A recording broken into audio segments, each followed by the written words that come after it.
You guess you're ready for stream. Well, heck, maybe I should just leave. But welcome in. Congratulations for getting first. Arden. Well done. Well done getting first. And welcome into everybody else who is here hanging out with us today and grabbing some torches. If you haven't grabbed your torch, don't forget to do that now. Oh my gosh. When I tell you that today did not go as planned. Good grief. We're here. We're surviving. And I don't know what the rest of this day is going to look like, honestly. But we're here. So thank you to all of you being here right at the beginning of stream. Thank you to World Anvil for the added support.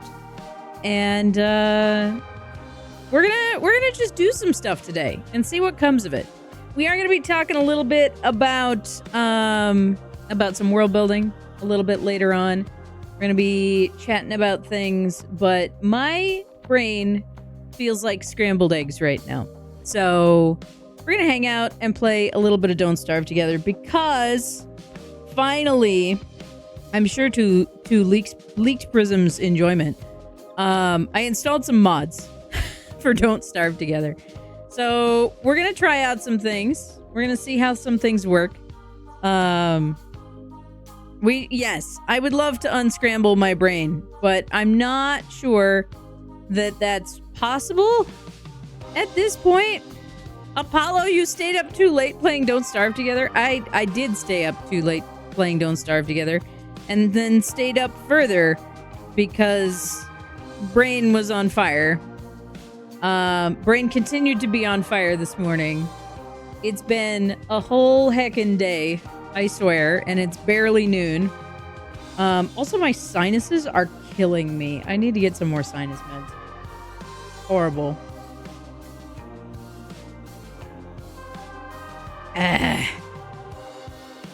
But we're getting there. Who else is here? Arden is here. Apollo is here. Knob is here. The last 2 hours flew by. They kind of did. I agree. Big Grove Walker is here. Heck yeah.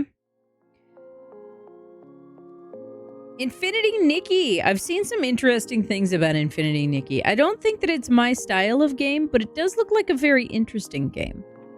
It looks like it's got some interesting stuff in the game itself.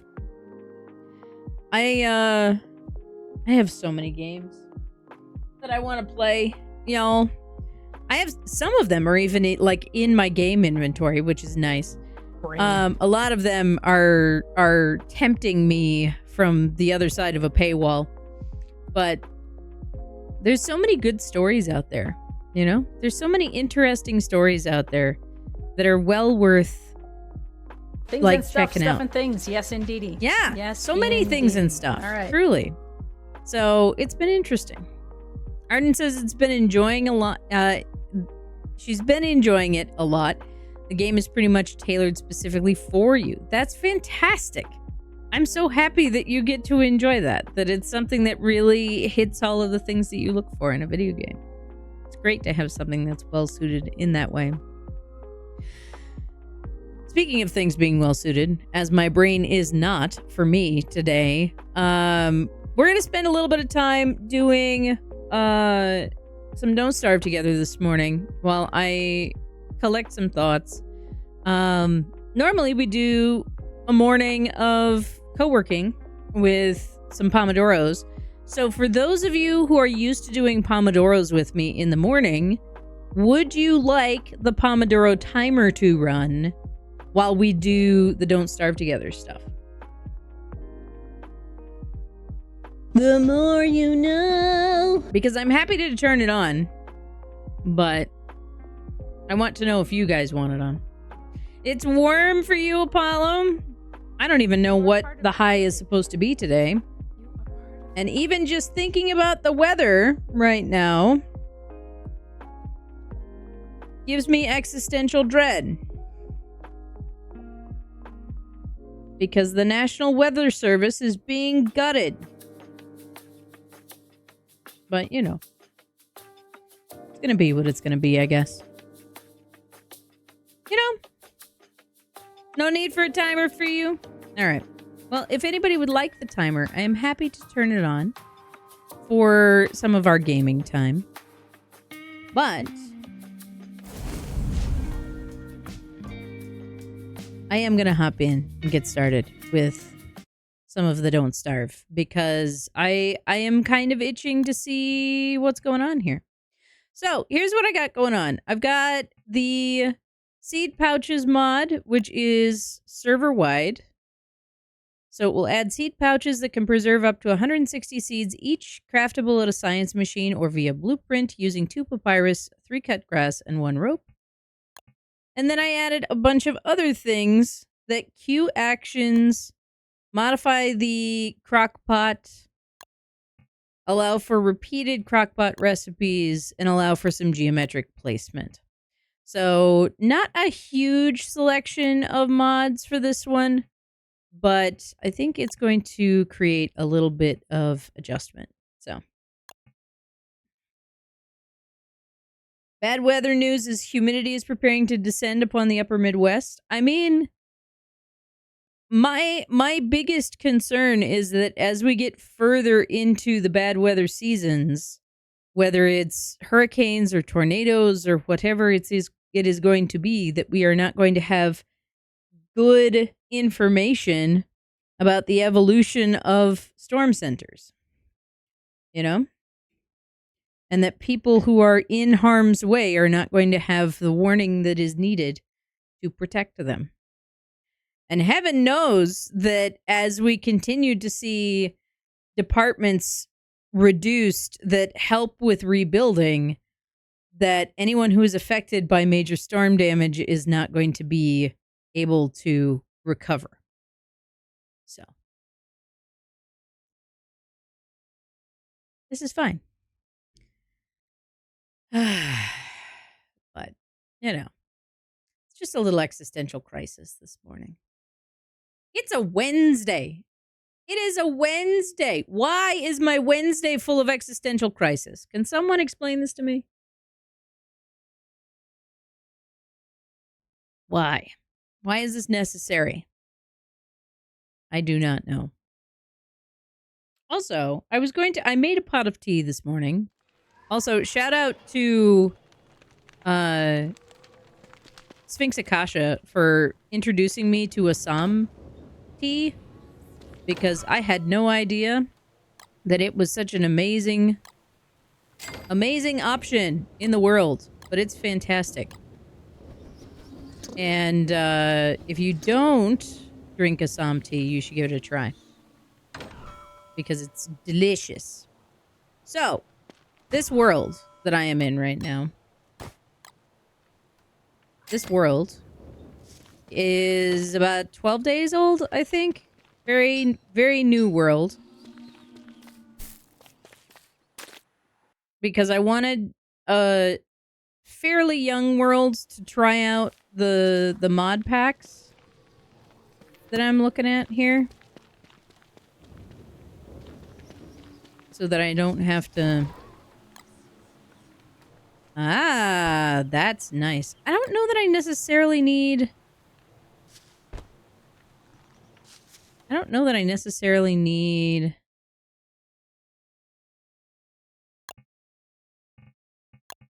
both of the placement mods. They feel like a bit much. Right? Especially because the larger placement mod that you can see can get more granular than that. It's currently on outline mode, I think. So it's very broad by comparison. However, now having a grid on my existing world where I have placed things makes me very conscious of the fact that my stuff is not on the grid. I may have made it worse for myself.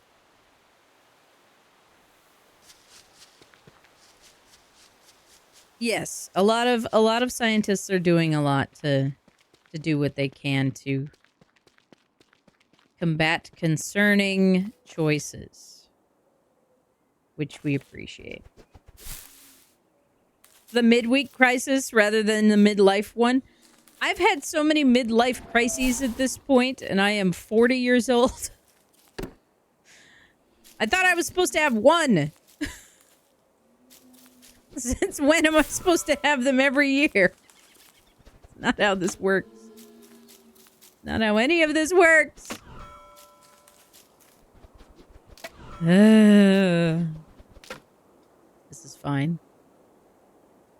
Do I need the butterfly or do I need... I'm actually doing okay on health on this world. I do need to go into the group world though. I haven't decided because the last Ready Player 2 world that I did for Don't Starve Together didn't have caves. And the one that we started last night does have caves. And now that I am slowly getting used to the caves, I like what's provided by them. So, I don't know. I don't know if I want to start a whole brand new world or what. But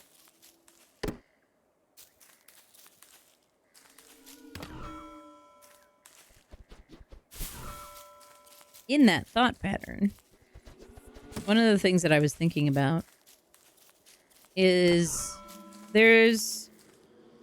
Don't Starve Together is the kind of world that I talk about a lot, honestly.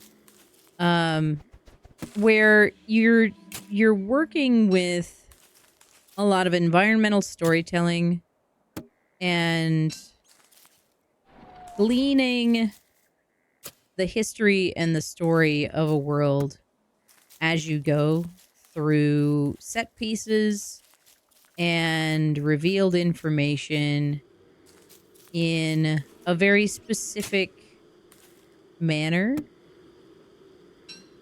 And why that's so intriguing to me right now is because, like, world building in TTRPGs sits in this interesting sort of in-between area because you have the possibility to both provide information and share information through your characters in TTRPGs in a way that kind of bridges the gap of exclusively environmental storytelling. But it's not bridging the gap in a completely self-sustaining way, right? You really have to put some work, both as player and game runner, into making sure that set pieces are viable as storytelling. Which is kind of an interesting thing to think about in a lot of ways for me. I find it really intriguing to explore how stories are told in those worlds, in my worlds, in the worlds that I get to play in, because there's so much going on. Zella, hi friend. Good to see you. There's so much going on, and there's so much that, like, I want to be able to demonstrate, but demonstrating that kind of story requires a lot of investment and cooperation from players in a way that I think there's been a decline in the value of curiosity. And I don't know if that's necessarily a, systemic decline that has caused that, or if it's related to the way people consume media now, or what exactly has created that shift. But for me, at least, the shift is palpable in terms of how it's impacted the hobby. And, oh yeah, I do not need both.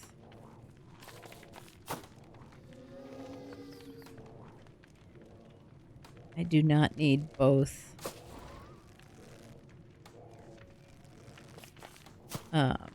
highlights there.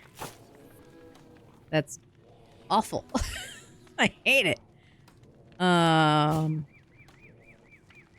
I have to go all the way out of the world to fix it, which is the worst part.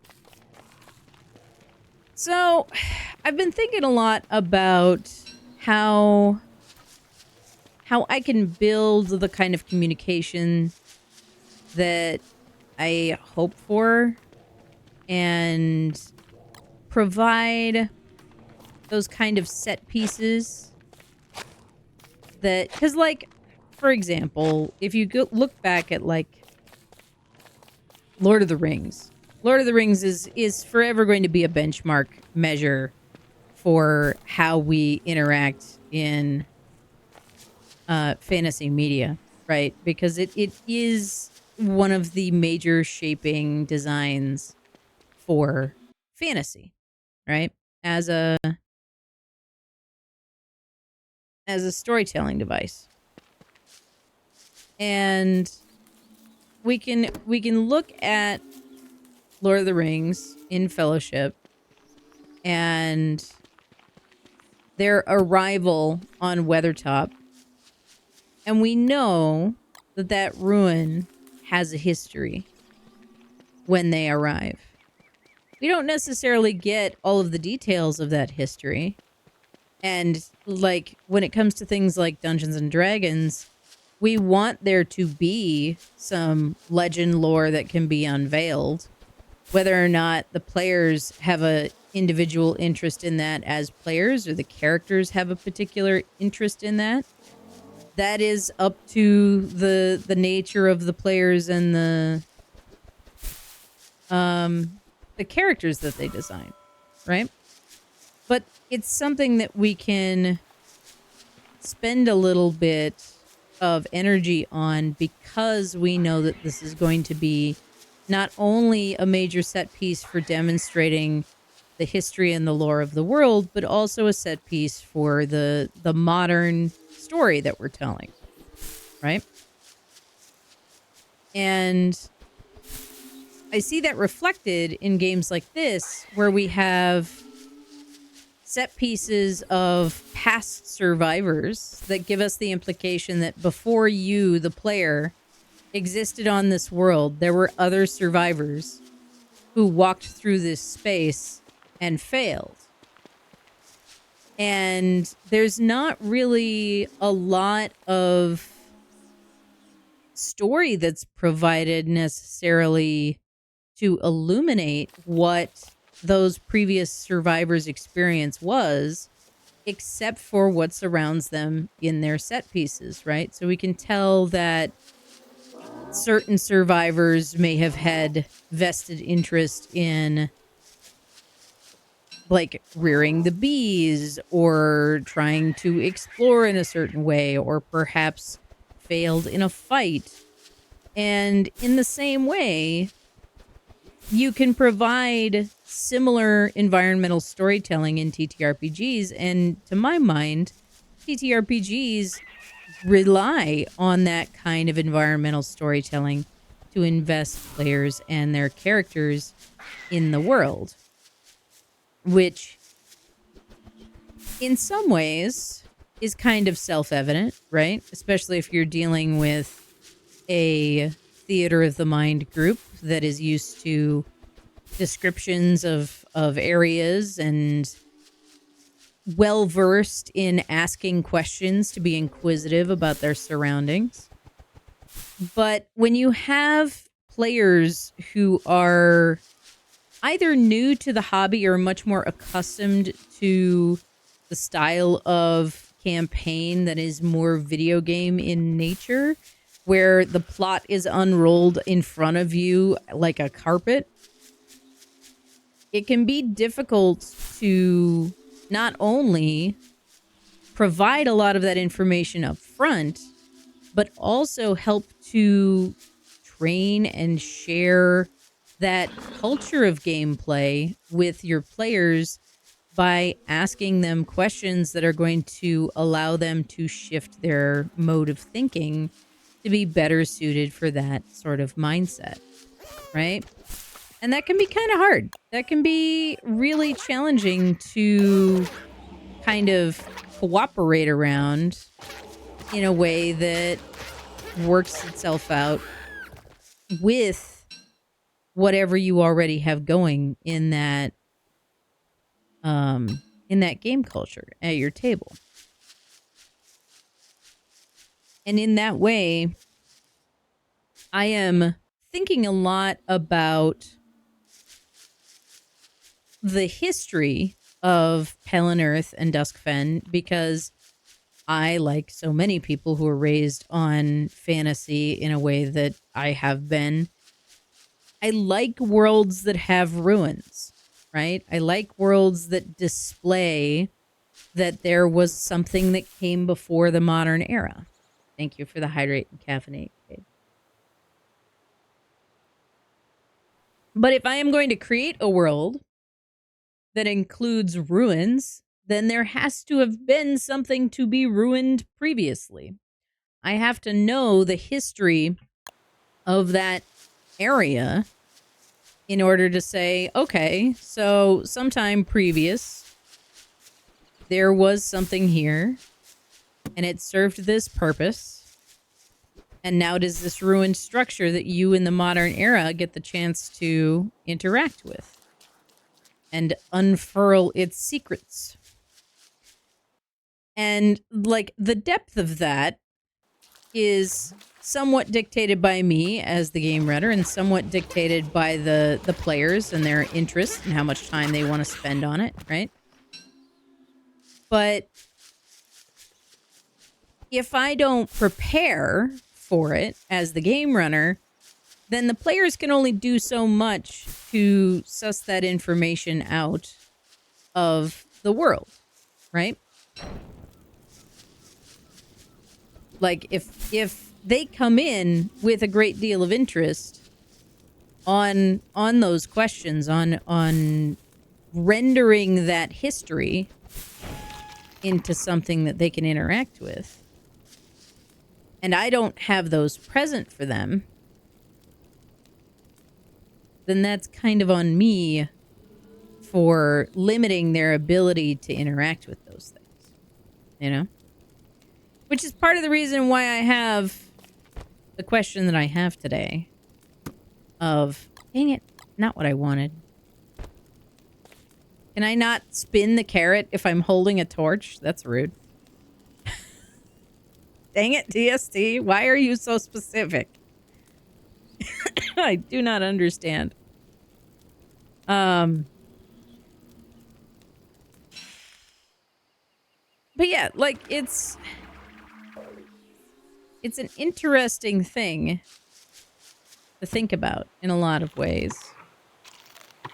And I sometimes don't know where all I can go with that. Because I don't feel like I have any big insight on that. Because while it's something that I do try to cultivate for myself and for my players, I don't necessarily feel like I do it well all of the time. And I don't know that that's necessarily me. Like, it can be very related to the interplay between how I present the world and how my players want to play in the world. Please do not attack the beefalo. And, like, it's a collaborative storytelling, right? And being that it is collaborative means that I am not the only one who has an impact on how information is shared in the world, right? A lot of that is going to be dictated by the players and not me.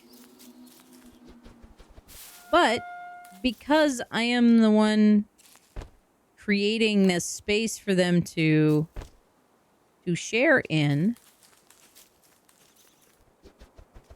I also kind of hold the spot as conductor to guide what my expectations or reward system is going to encourage in my players, right? And I think that that's an important distinction. While yes, it's not entirely my responsibility per se to make sure that my players are interacting with the world lore, it is my responsibility to build the culture to incentivize, encourage, and demonstrate the kind of participation that I want from my players at the table. Right? So, a whole thing. Hello, Leaked Prism. Good morning. How are you? Though I suppose now it is afternoon both for you and for me. Not really morning so much anymore. But all right, do I want to go back to base before I muck about with the marauders?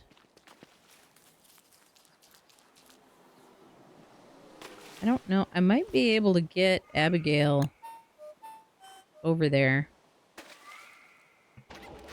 We'll pretend we're in Pacific time. It's an option. I like this option. If I build an ore,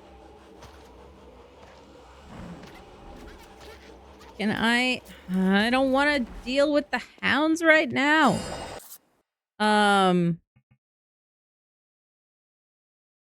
My question was, if I build an ore, can I paddle around the weasel home? The marauder home?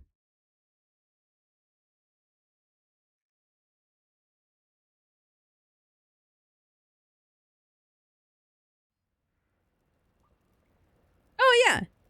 See, here's the thing, though. I fully accept and appreciate players jumping to the wrong conclusion as interacting with my world. I don't need them to be right about things, but I do need them to be inquisitive. So it's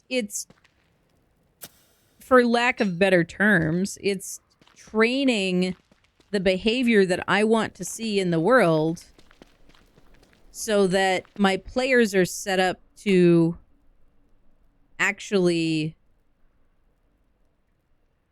like interact with the world in a way that is going to be incentivized by my expectations and my reward system. Right? Like if I am going to have expectations of how my players are going to play, then those expectations need to be supported by the rewards I'm willing to offer. You know?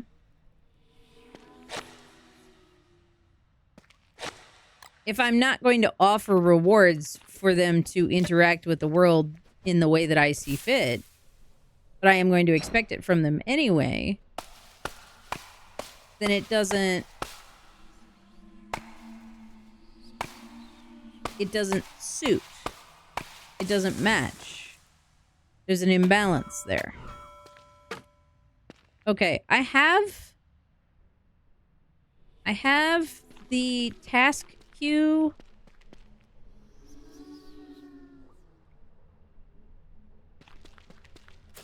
in my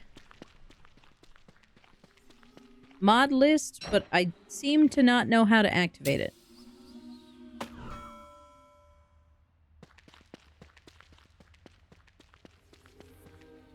I do not need both of these mods, though, and having both of them active at the same time is starting to be irksome.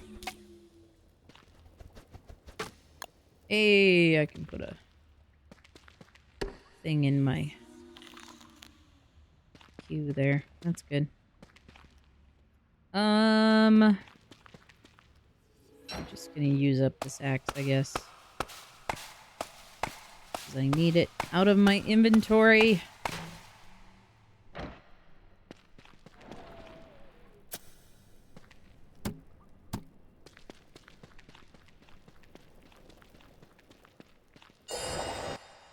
But yeah, like, you're absolutely right, Leaked Prism. It does pull up the you can lead a horse to water, but you can't make it drink, right? As a game runner, you can provide all of the information to your players, and that doesn't mean that they're going to share it or even consume it in the first place, right?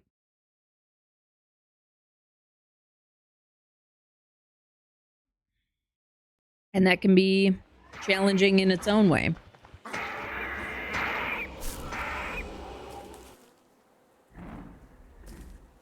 All right. That used to reset the hounds to go downstairs. I am a little frustrated. All right. Where's my base? I at least need to be heading back towards my base somewhat. Is that... That's a grave marker. I suppose I could try and book it for the tall birds. Shall we do that? Maybe we'll do that. Oh, that's convenient.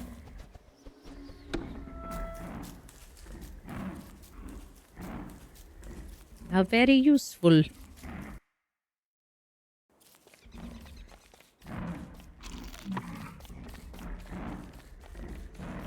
Do. I do find it very funny when there's just a piece of gold out in the middle of the graveyard. It's very funny to me. Yes! Pip was nearby. We will go back to that when we're not being chased by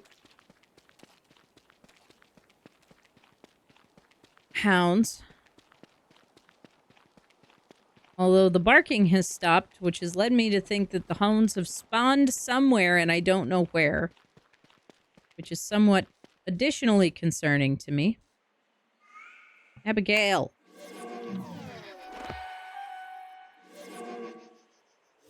Where are you? League Prism says, you also have a harder problem that a standard game runner does not have. I have 3 players in my game. All 3 of them have very different Pavlovian responses. One, I have to let him be indestructible hero. Another needs brain teasers outside of their character. And the other wants in-depth RP with good characters. Not what the first guy wants. You have many more players than I do. I mean, yes. I do have more players who are sharing a table than that.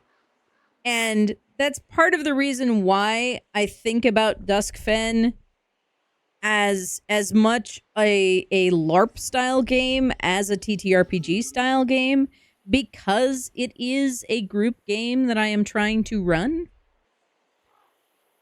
The other, like, in terms of Duskfen specifically, because I am kind of speaking more on general terms than to Duskfen specifically right now, but to Duskfen specifically, one of the big things with that is that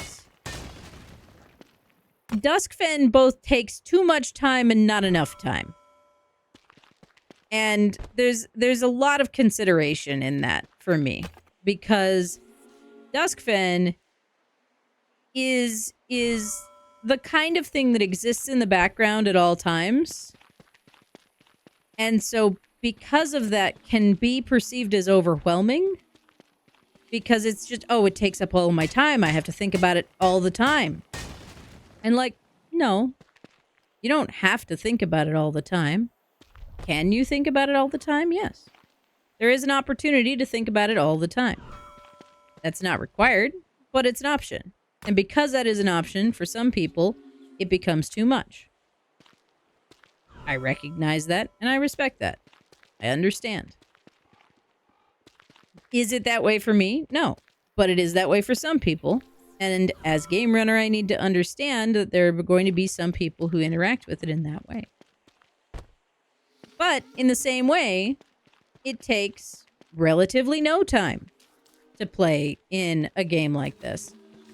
And because of that, and I say that meaning that you have the opportunity in Duskfen to hop in, look at it for 3 seconds, maybe make a post, and then move on with life.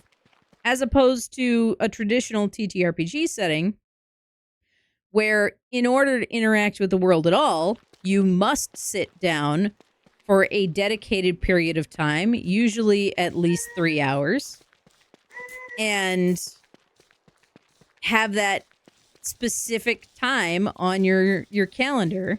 Is there a way I can make bridges in this game? That is a 1 square gap in the terrain there. Did you see that as I was walking by, being chased by tall birds? Look at that. A 1 square gap.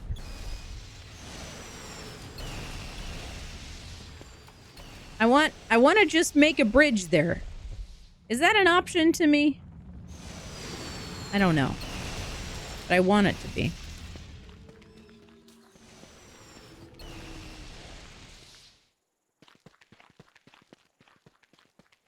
I expected more moon rocks out of that meteor shower. We didn't get any moon rocks. I was talking about something. I got on a soapbox and got distracted. But yeah, it's there is trying to balance what people are interested in. Sure, of course. There's also balancing like what I want to see at the table. Like what is high value table behavior for me. Because ultimately the game that I run is not going to be well suited to all people.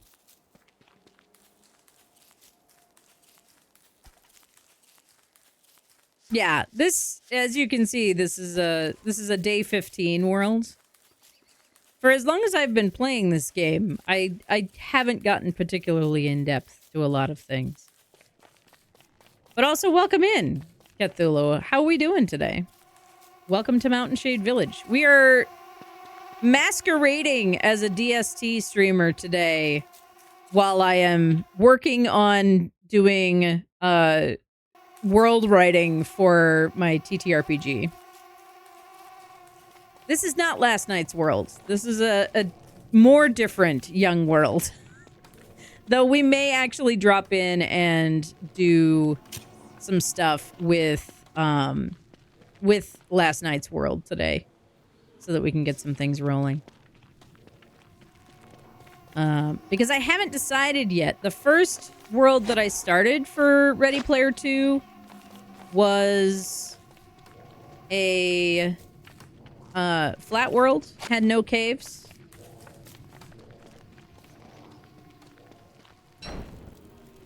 And the one that I was playing with last night had caves, and I liked it. I have been playing on my long play world with caves. And I have been enjoying that as well.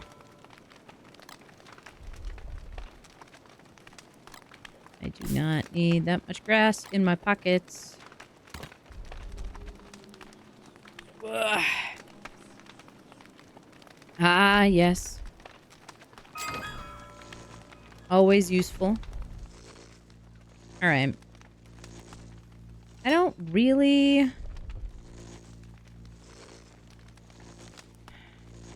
At this point, it might actually be easier to prototype a drying rack than a crock pot. But I still only have 1 charcoal.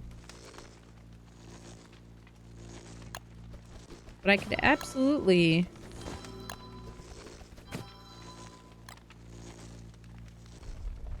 craft the basics for it. I don't really need to be carrying around this pitchfork right now. Not necessary for my life.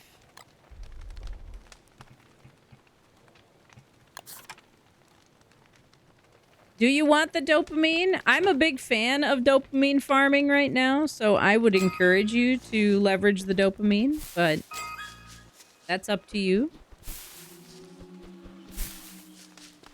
Oh yeah, I grabbed all of these morsels to cook them and then forgot to do it. Very helpful. That's a great way to stay fed and don't starve together.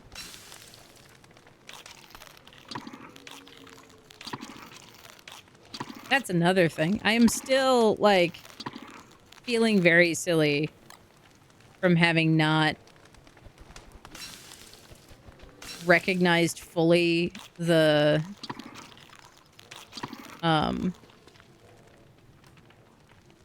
implications of the size of egregore. Like, I just felt so silly going, oh yeah, that should be like 2 weeks worth of resources, not 3 days worth of resources. I am a silly bean sometimes. But that's okay. We'll get there eventually. We will get there eventually.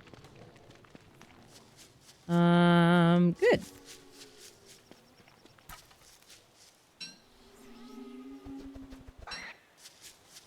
That... Oh, I was following the carrot. That's what I was doing.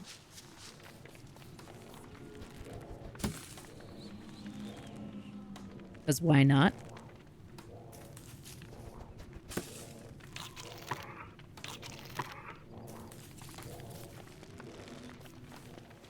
Alright.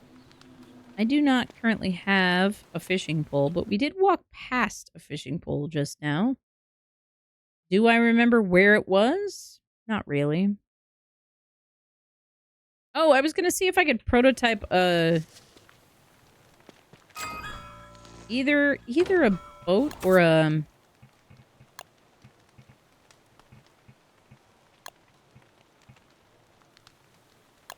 oar. Maybe both.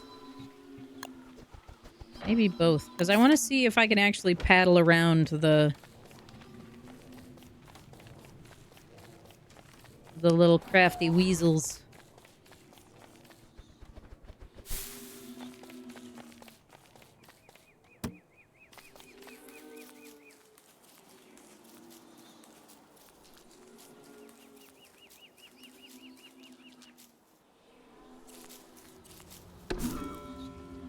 Oh, I need health again.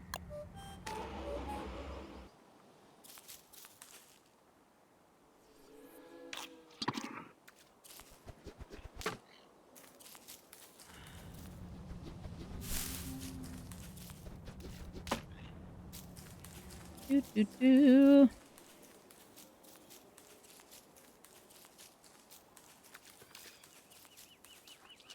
I don't remember where that was. It's on the map, though, isn't it? Yeah. Okay, so there's one out there.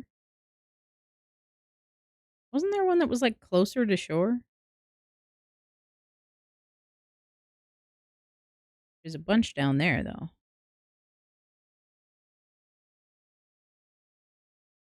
There's also bulk kelp over here that we can go get. Which really, that's what I'm more interested in, is the bulk kelp.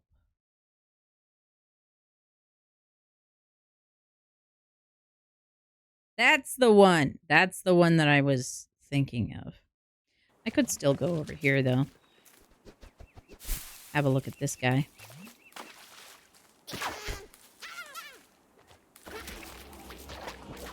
Hi.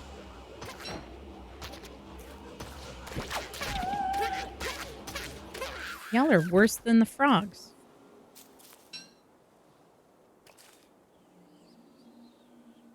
Horrible. Alright. Get this raft out here.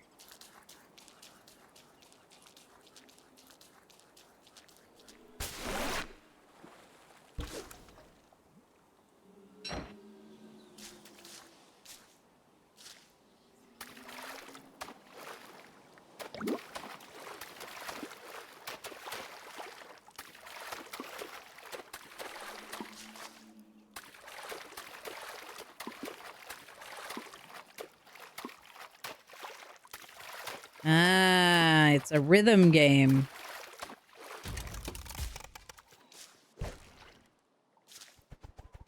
What joy.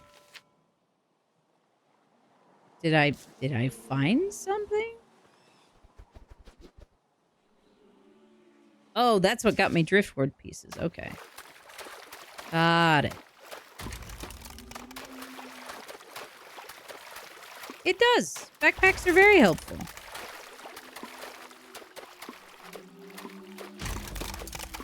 So I can row them, but should I? Not so much. That's fine. And of course, I'm out here without a spare. So now I have to use one of my driftwood pieces.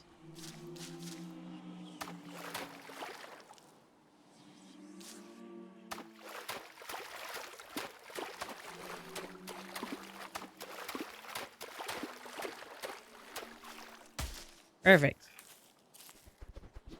You'll never know. But yeah. So, back to the main thought that I was having.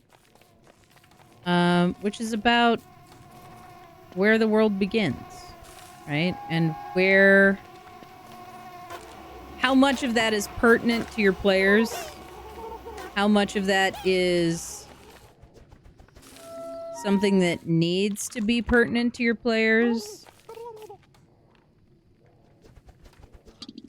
And how much of it you think about in anticipation of it being pertinent to your players, right? Because again, you have characters like bards who can, seemingly out of nowhere, pull things like legend lore,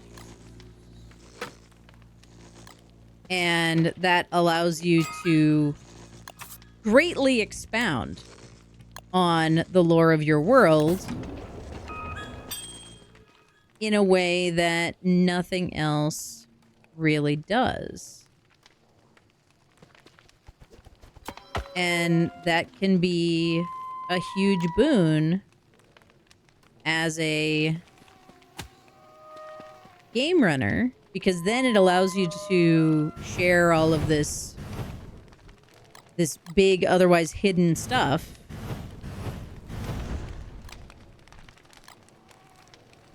And still, be able to really kind of set piece those things. But you also are then depending on the idea that someone is going to want to pull that in any given area, which isn't really a guarantee. Now, if you're playing with players for a while, you will learn their interests and the things that they are going to want to spend energy and resources on in that way. And that's fantastic. But, takes a little bit of doing. And everybody's tastes are going to be different at the table. As well they should be, in their own way, right?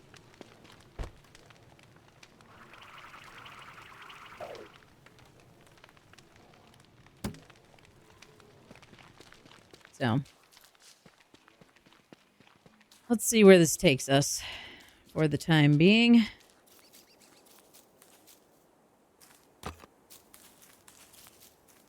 And then I think I'm going to switch to my other world for a bit. Oh, you want me to go through the swamp? All right. I mean, I probably need to get a boat, but...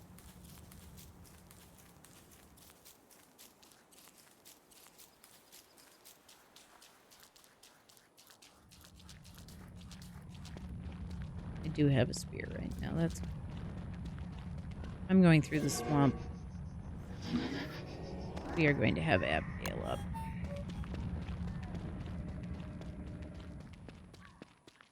Just because I don't want to deal with it without the help.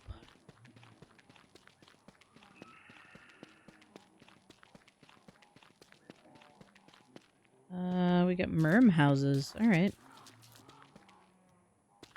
I should be able to get 2 stone here. Helpful. And 3 stone. Heck. I always forget that it's 3 stone.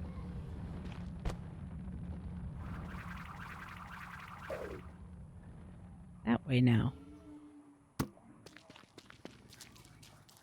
Where do you want me to go?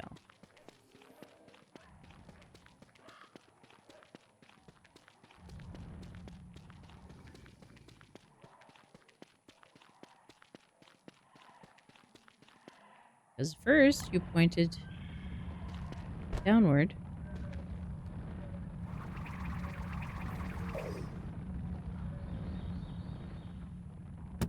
Alright, sassafras.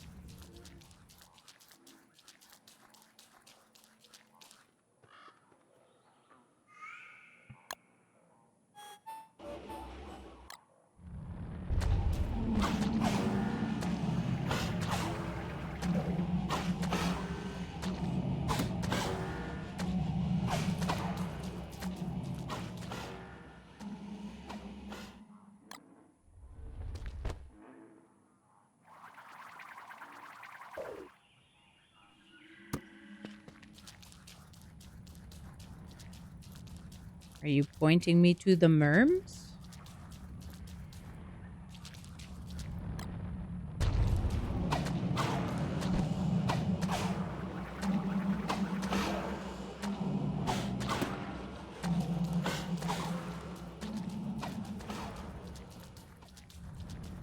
You seem to be pointing me to the merms,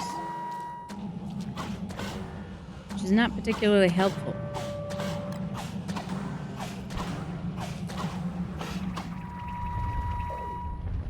Nope, now you're pointing me back that way.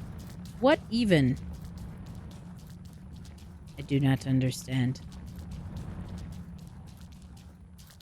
I am slowly, like, finding all of the weird little things that I didn't pay any attention to before.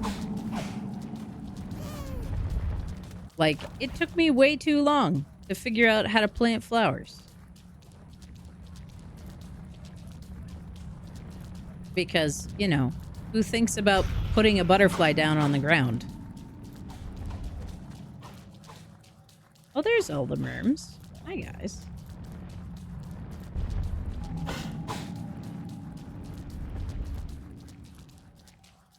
I wondered why there were no merms next to the house.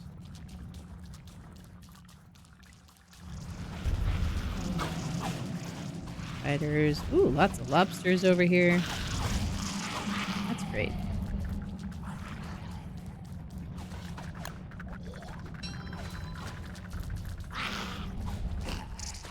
Excellent. All right, let's go back to the base. Because that endeavor did not result in anything. I'm sorry. What in blazes? Since when can reeds spawn like that? That's wild. I have not seen like a reed field like that before. I love it. I'm here for it. But I'm very amused.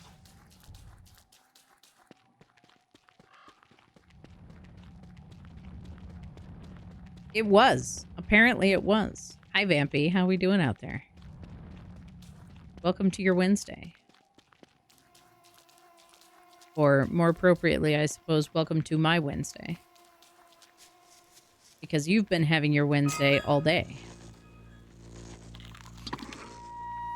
All right. What else do I want to put in here? We'll put that in there. We will stack these stacks.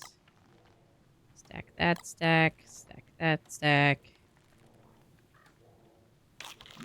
Consume the mushrooms, even though I don't want to. Then we're going to log out of this world and try the next one. and turn off one of these dang placement mobs because there's not a reason to have both of them. I also need to configure... I need to configure one of them because it doesn't work well.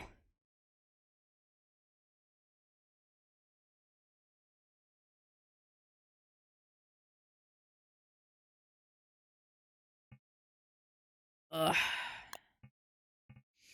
All right. Mods. Seed pouches. Client mods. I'm all right without geometric drop. I do need to adjust this.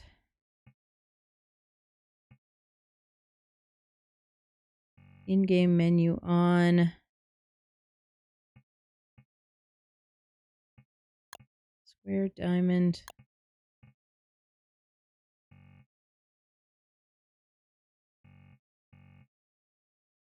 Smart spacing. Yeah, fine grid size is fine.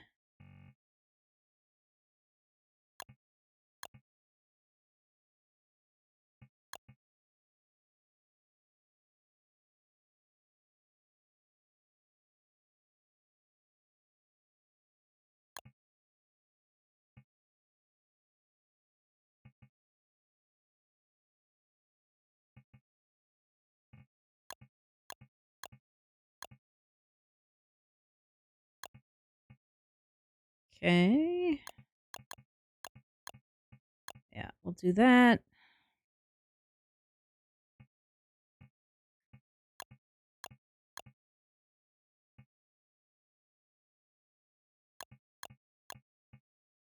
We'll try those. I don't need controller offset because I'm not playing with controller right now. Cool.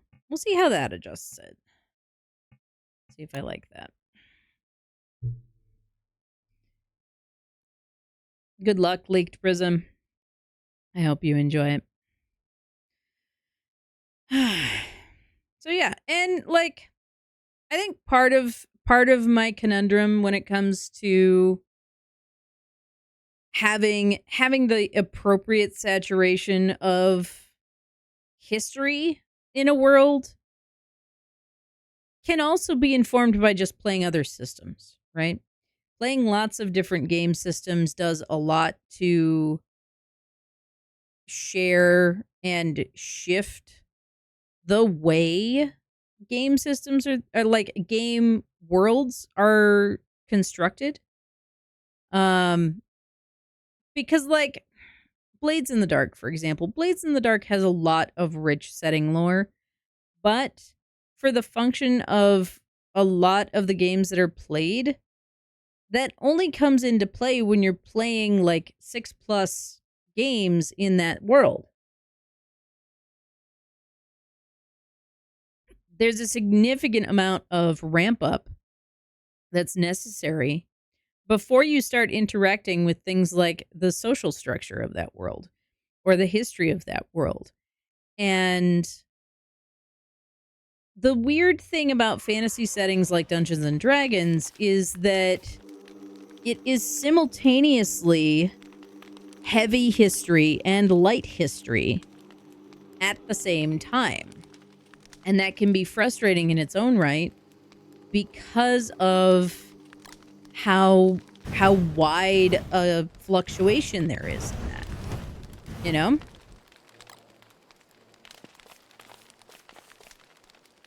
It's a huge shift. Ooh. Ooh, that's nice. I might actually be able to get a full garden plot that way.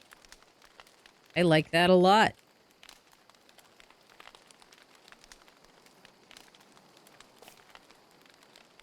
I don't like the color scheme.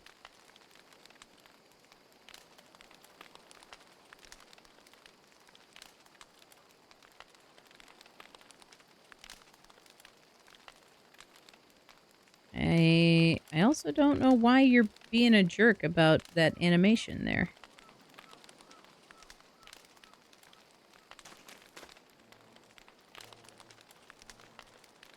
Why have you decided I'm not allowed to till? What?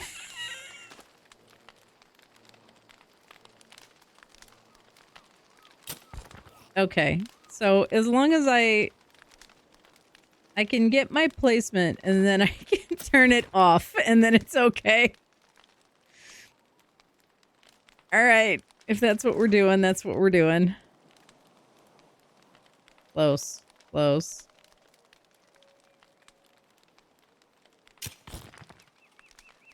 That's very silly.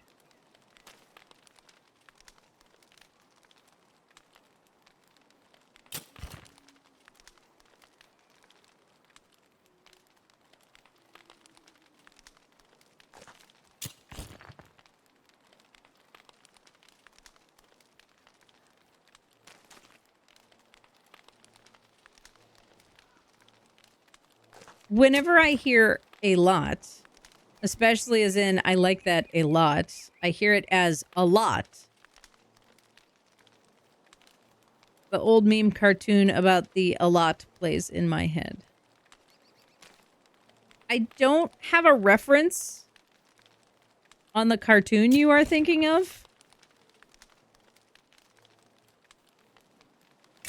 But also my brain just wants it to be spelled with 2 L's now. As in, to a lot and amount.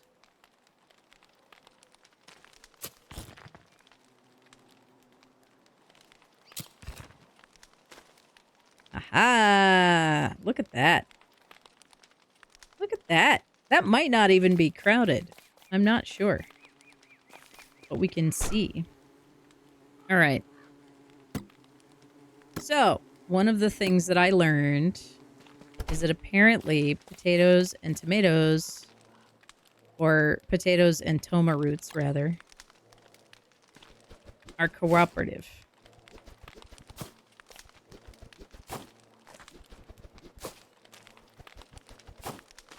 You think I could actually till a spot right here in the middle?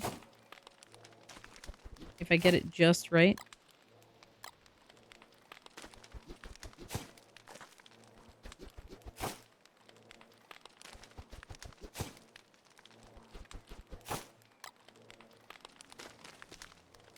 Where's my fertilizers?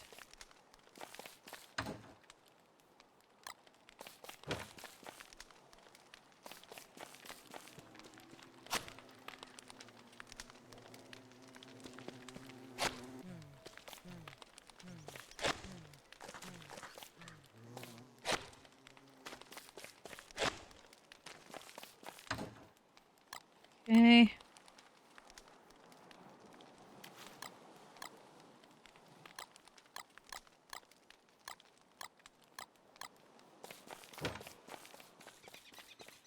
So we have potatoes and toma roots. I forget what the other ones were.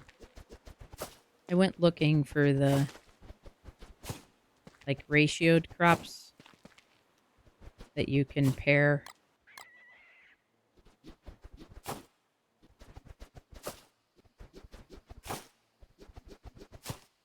To get the right mix of everything. I don't remember what they are, though.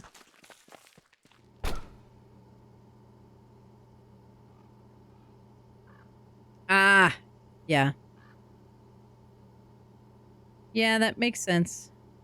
Was it corn?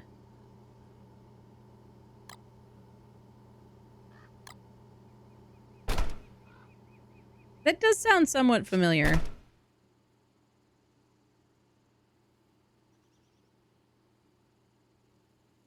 Do I not have any more corn seeds? Did I lose my corn seeds? Ugh. Tragic.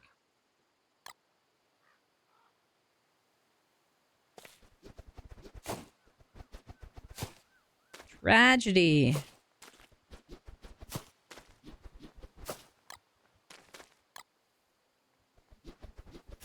I cry.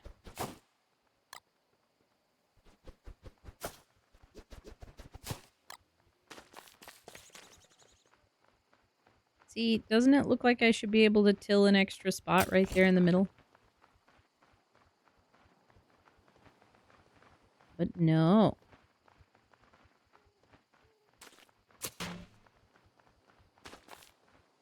Thank you, Vampy. I look forward to checking that out later.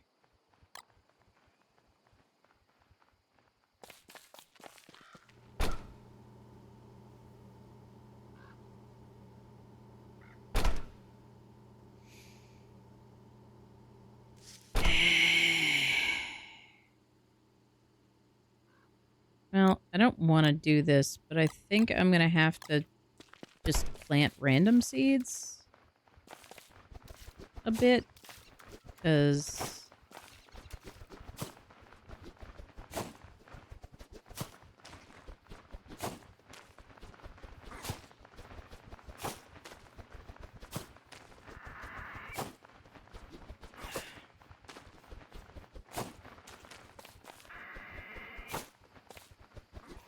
I do find it a little bit funny, though, that there's apparently quite a bit of contention when it comes to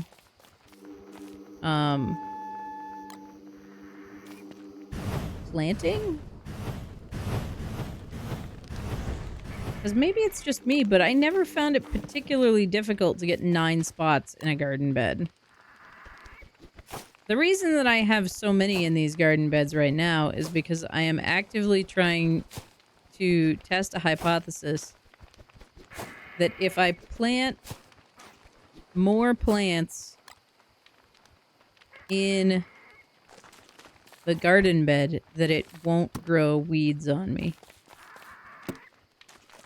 Because I suspect that that is the case. Oh, I could actually eat one of those pierogies. That would probably be helpful. I should also protect my son. Because Chester, yet again, is being attacked by the bats. My biggest regret about this area as my base is the fact that I am constantly getting attacked by the bats. Every single afternoon. Like, come on!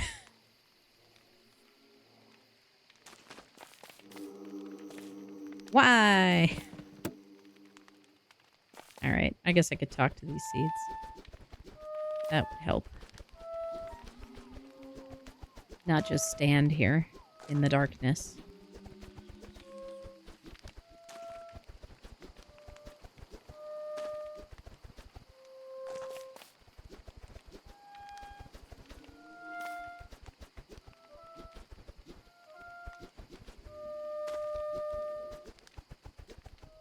Do, do, do, do.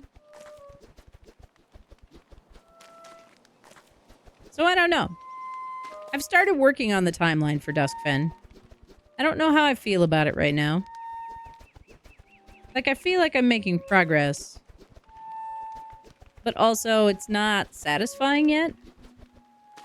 And I don't know if I'm just having frustrations with it because I am not yet Tolkien with my 37 appendices and 17 conlangs, but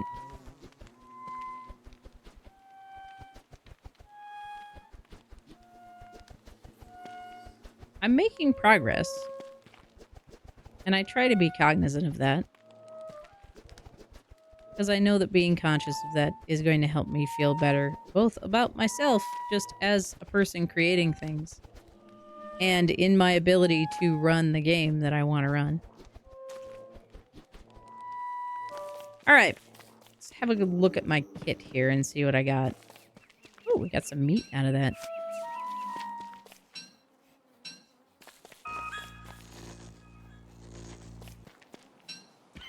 It's handy.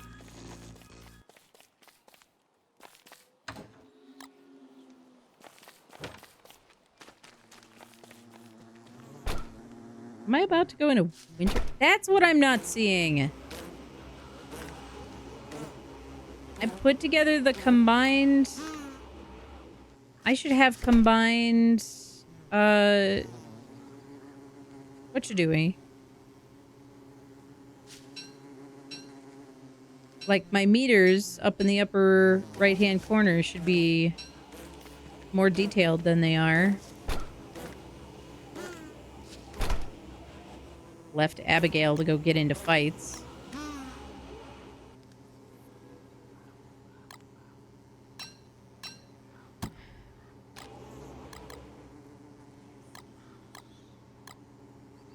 Abigail, why are you getting into fights?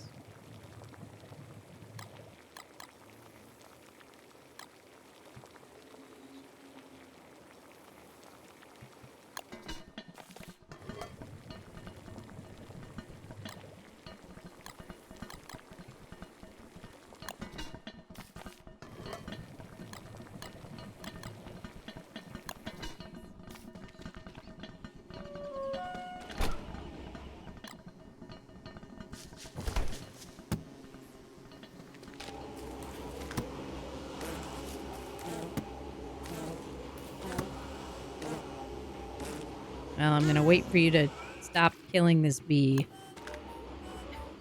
And now you're killing all the butterflies. Would you stop, please? Ugh. I actually need these butterflies to be alive. Because now I can't use them for the thing that I need them for. Ow.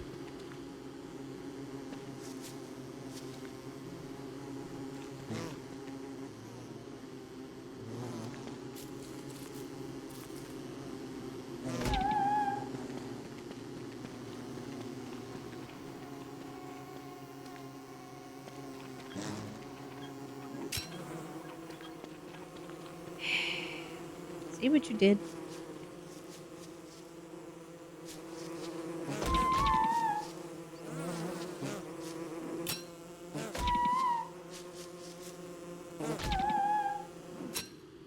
There we go.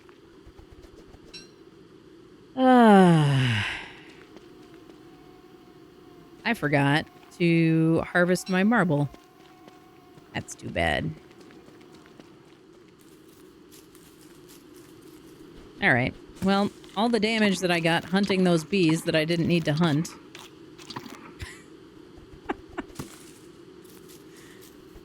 At least I can fix it.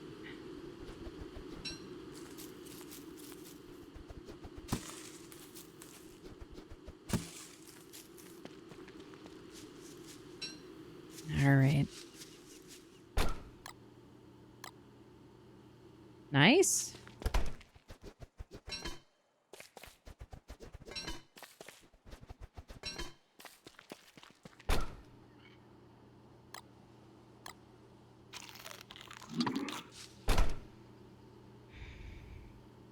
Man, I got a lot of forget-me-lots from that seed planting that I did.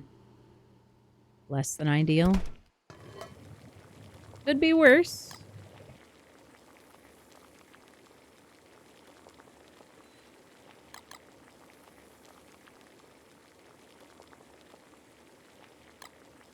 Spicy chili?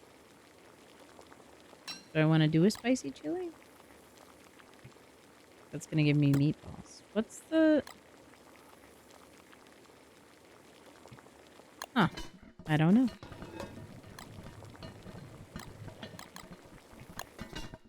Alright. Let's... Before it's nighttime... This one? No. This one. Actually, I should have some logs up here, don't I? And some rot.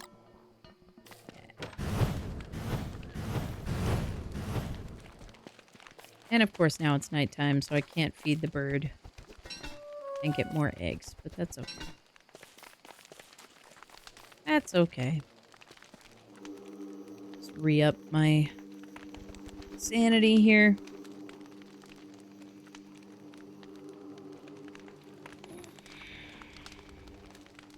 Oh! I have 2 pickaxes in my backpack. I was gonna go mining.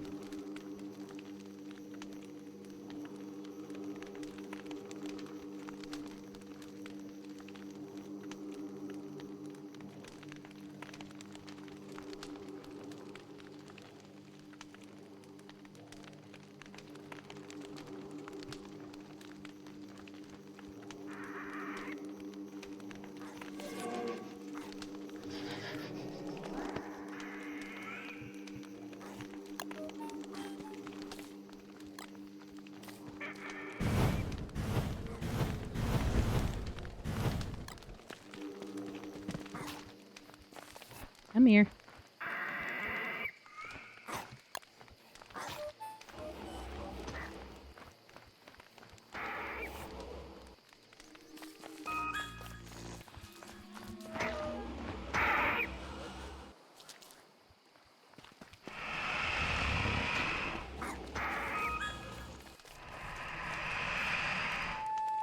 So close.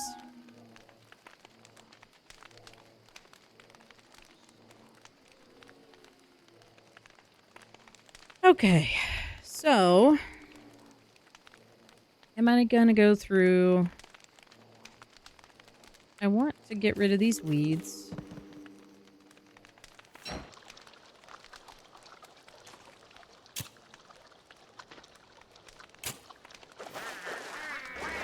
There's winter time.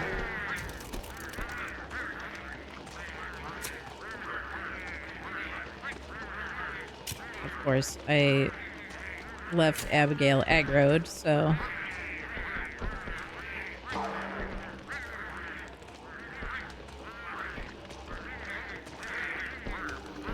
Do I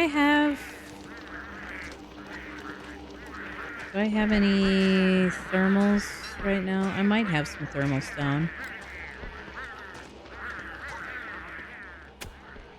The bird is awake.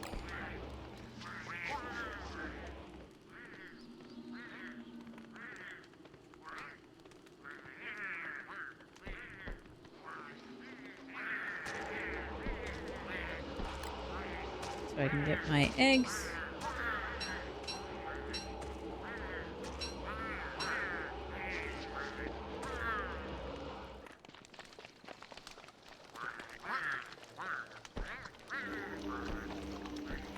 I got a single drumstick and a single feather from that whole flock.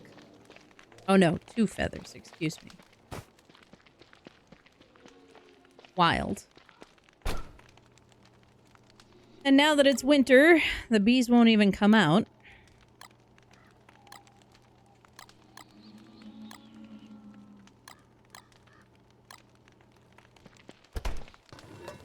Why did I end up with the wrong stack of carrots? Dang it.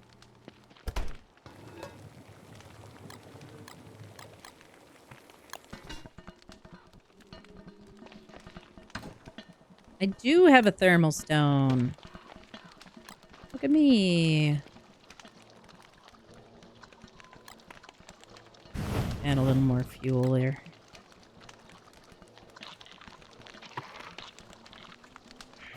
Helpful. And you know what? I'm actually going to cook these seeds. Because at least then they can give me some kind of food.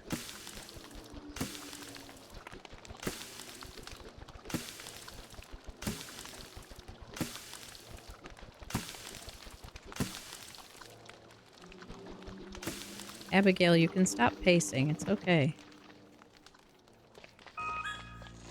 I forgot there was a bat wing up here.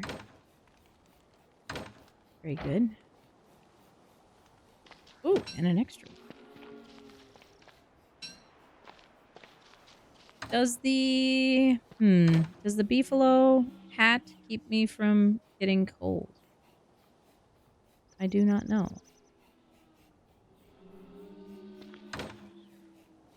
We can find out, though.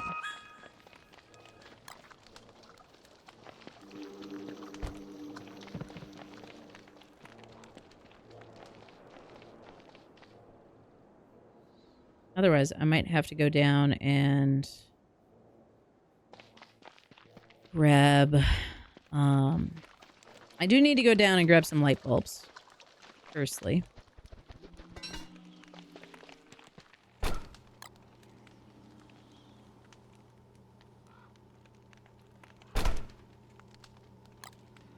So that's going to be a thing.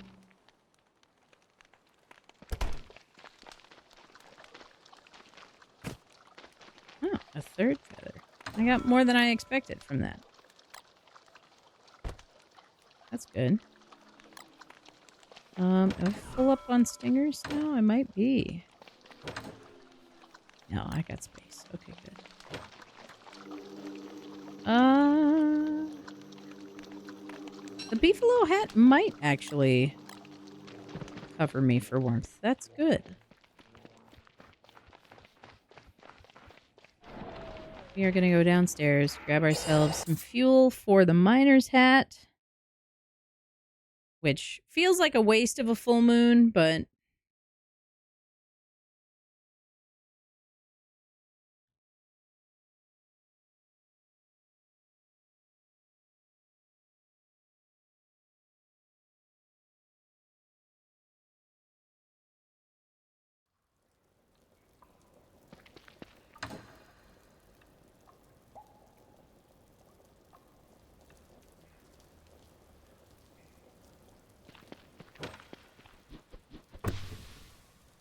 all right.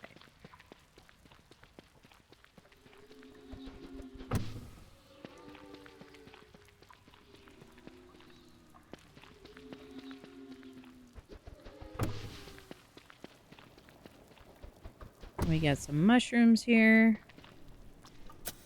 I also need to learn how to make a mushroom garden, because that's a thing. I figured there had to be a way to farm mushrooms. I just didn't know what it was.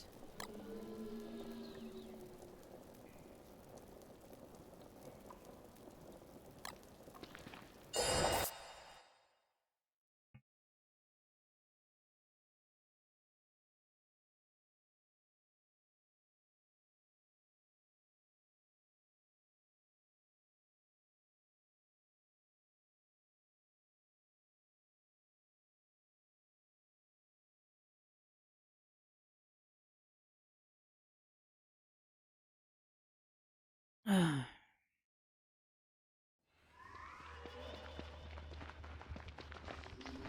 right. So now we're going to toss these mushrooms into the fridge. Talk to all the plants. Some more.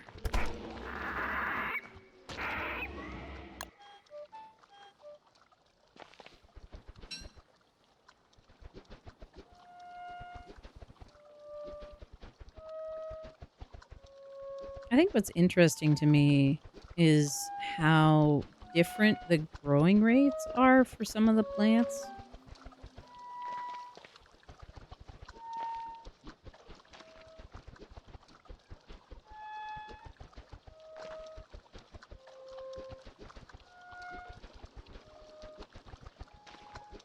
Especially when you have them all side by side from random seeds, as opposed to being able to see what they're gonna, like, place them according to their seed type.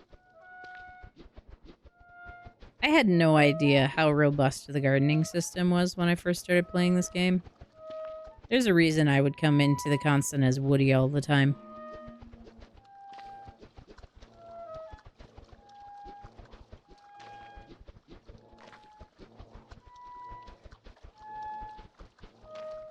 I was thinking about how stuff like that can be informed in a world. Like, there's... In Don't Starve, it's clear that the world has existed before you got there. And that there has been a history. And I think it's kind of interesting to see, like, how far that can go in some ways. And, like, look at how things like the what's it called? The stage, for example. The stage actually provides some history of the setting and the world. But you as the character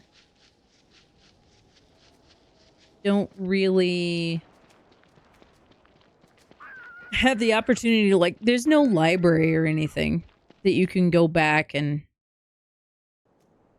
understand the significance of those events. in a greater context. You only have them as they're presented in the moment. And for me, I err on the side of... No, don't aggro the... Dang it.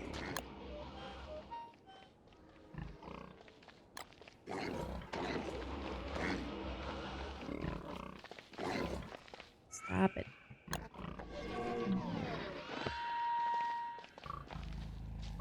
I want the pig folk to help me. Abigail. Ruining my life.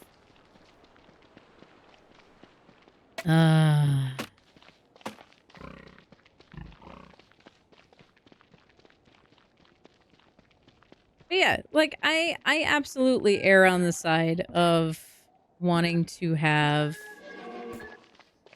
a lot of lore to explore. I like when there's a lot of history and discussion around what's possible in a world and getting to better understand like how there's interplay between factions and organizations in the world and things like that. It has a huge boon for me as a player, and it enriches my experience a lot. And I know that that's not for everybody. Man, I didn't have to use that. I could have... There was a campfire ring right there. What is wrong with me?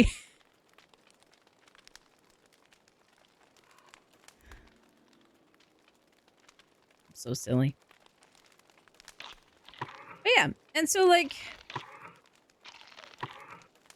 balancing the writing the lore for the passion of the lore with wanting my players to be invested and excited about what's possible. There's nuance there. There's a lot of nuance there. And it's good to have that nuance. And it's something, I guess, the biggest reason why it lives so voraciously in my head is because was I not close enough to them? Rude. Thank you. I want to be able to provide an experience that encourages my players to be inquisitive and explore those aspects of the world. Because I think that that's a deeply important experience for sharing the story that exists. You know?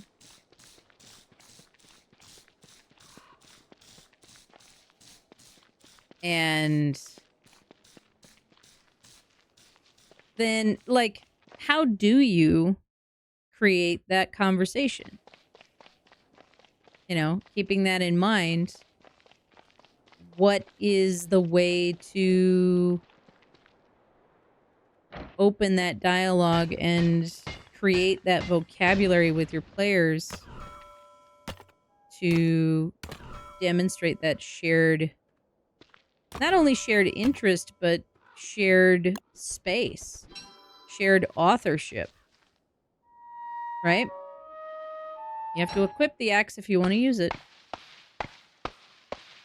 Because I think that there's a lot of approaches that you can take.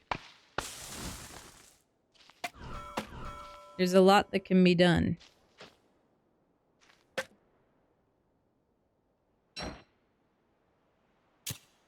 And I don't know if it's just like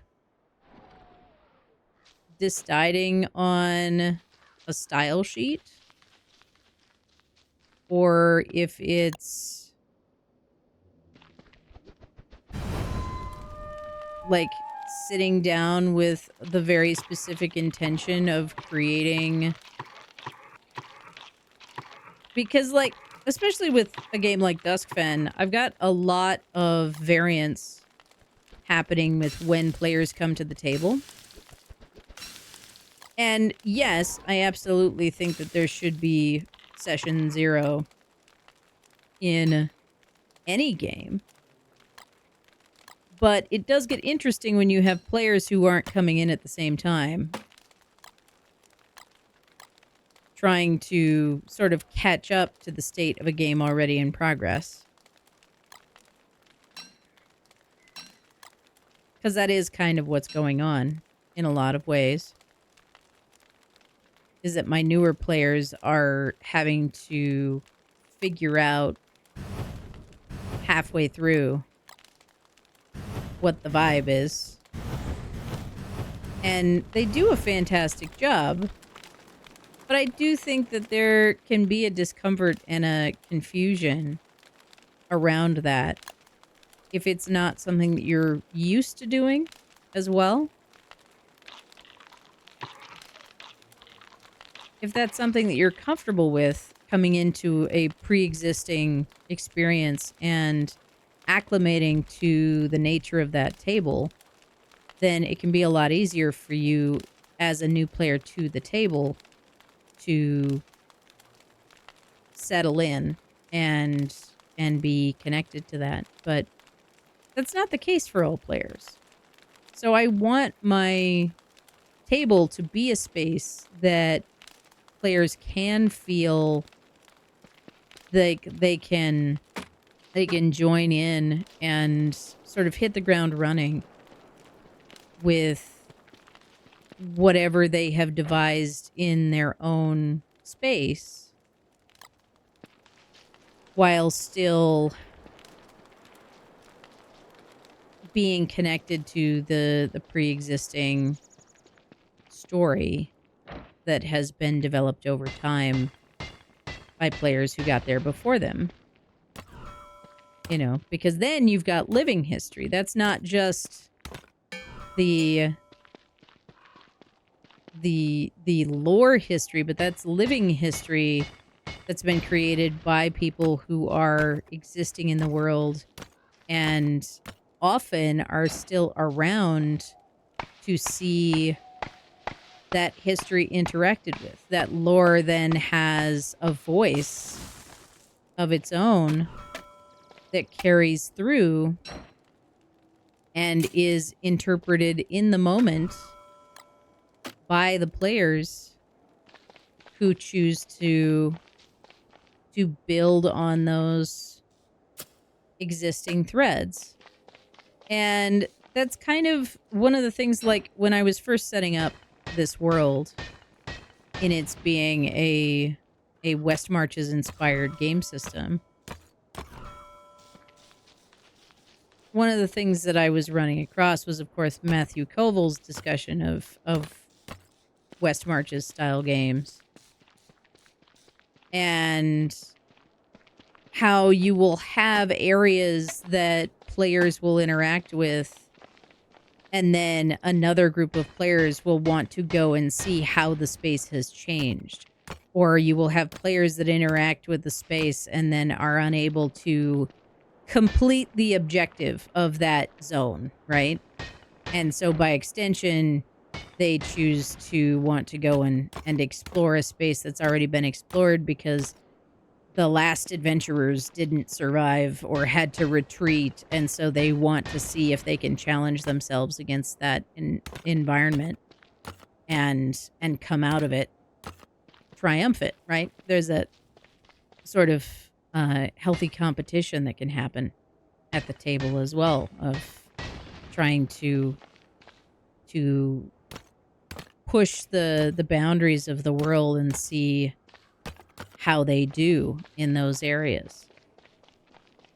And I don't know if it's just that there's so much call for cooperative gameplay now that sense of competition doesn't hold as much weight, or if it is related to the fatigue of just life being life right now. But I feel like the spirit of exploration, if you will, that used to drive a lot of players now no longer holds as much value as it did. And sometimes still does, but I find that it's a style of gameplay that is distinctly informed by a very specific style of TTRPG. And D&D is absolutely at its core that style of TTRPG, but we don't leverage it that way so much anymore. You know, I still really enjoy fantasy games that incorporate a lot of survival style to them, which D&D as a hex crawler, dungeon crawler mechanic certainly can allow for. But it's no longer the primary mode of TTRPGs, in my opinion. With the tables that I have been at with Dungeons and Dragons. And I don't say that to disparage it either. It's simply an observation that I find less of that style of gameplay these days than I used to. And that probably means that I am old at this point, right? That I am finding how the times have changed. And some part of me says, but I want that back. And there is evolution that I need to go through, clearly, to suit at least the players around me in terms of being able to construct a kind of gameplay that is going to be enjoyable to those who are in my vicinity for playing the game that I have to offer, right? That's not to say that there isn't available players who play that style of game, but more appropriately, the people that I have at my general disposal are not necessarily those people. And if I want to expand on the people who are available to play at my side, then I need to take the steps to bridge that gap. And for a second there, I thought I had put my thermal stone down somewhere and I was going to have a whole fit. Where is the dang sign? Craft ingredient. Build. Where? How far away from my base can I get without dying?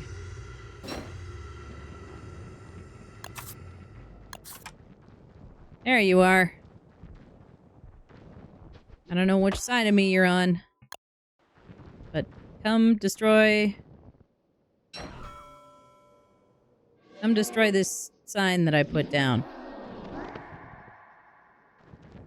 Where are you, deer clops?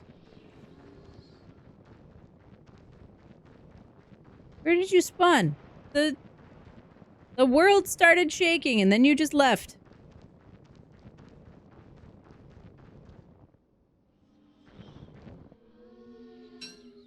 Come on. What happened?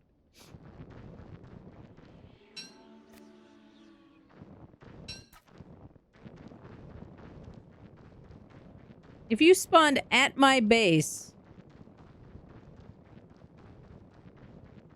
I'd be so mad.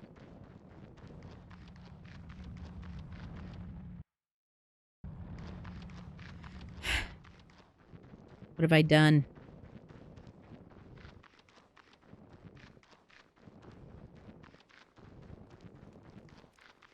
All right, you are over here.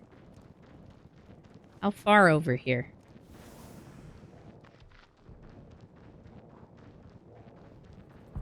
There you are.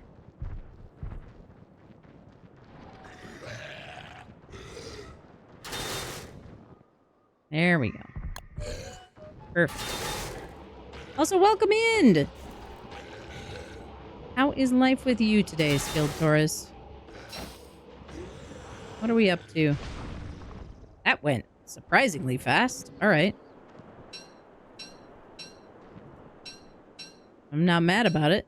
I am surprised.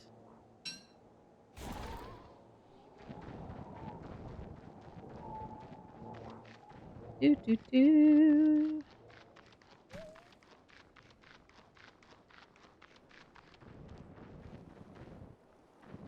Perfection.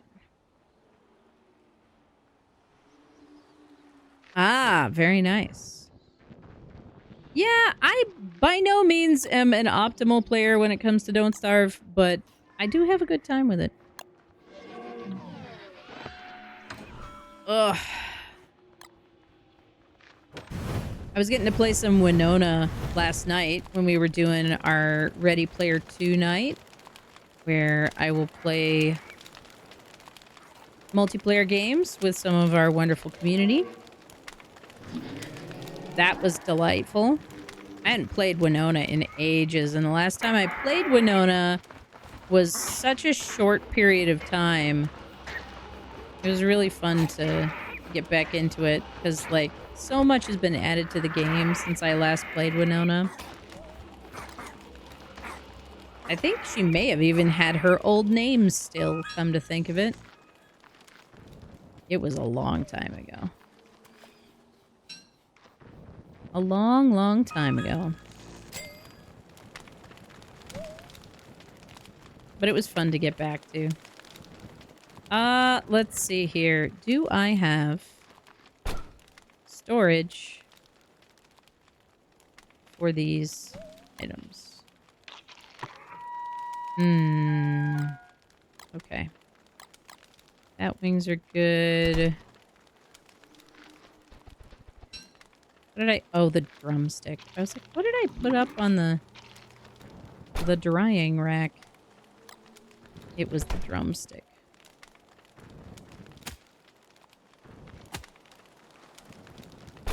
Alright. I think... Yeah, I've got a whole chest of eggs there. We're gonna do a second chest of eggs. We're gonna move it though because Berger likes to come through and be a pain. Did Deerclops break all of my stuff over here?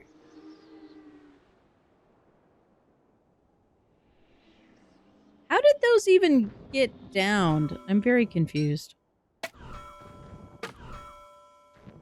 I don't know what was near enough. It must have been Deerclops. Oh, I should use this bat guano that's in my pockets.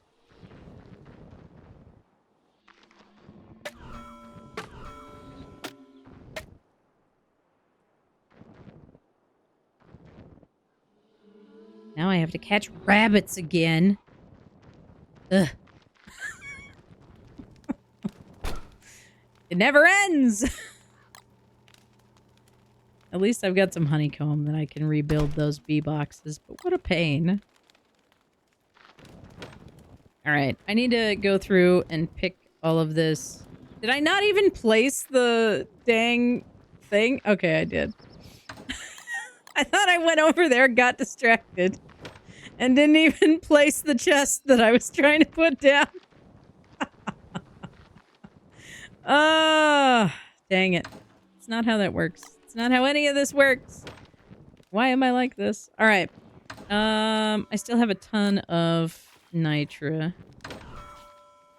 I have a full stack of rock. Almost a full stack of cut stone, but we can make it a full stack of cut stone.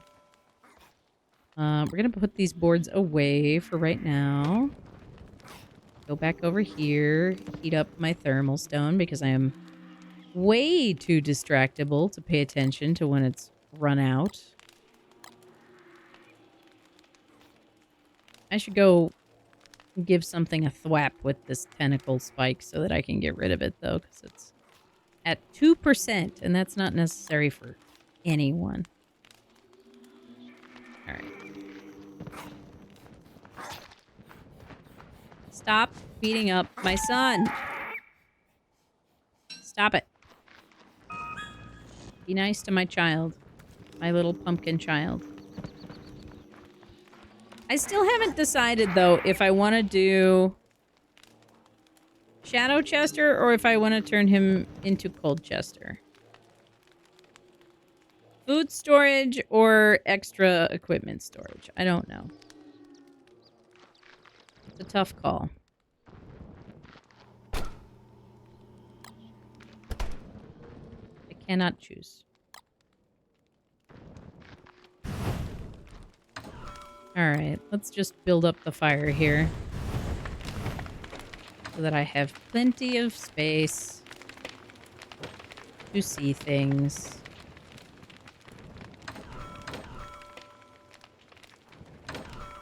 Oh, I have tons of honeycomb. How did that happen? I'm not mad about it, but good grief.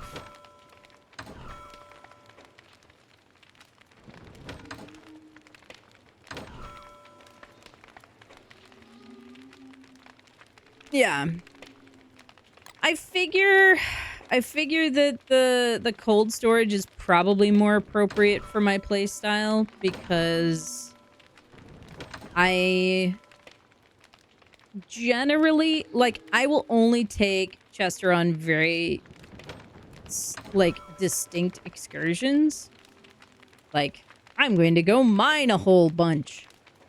And I don't really do much aside from that, unless I have a very specific reason to.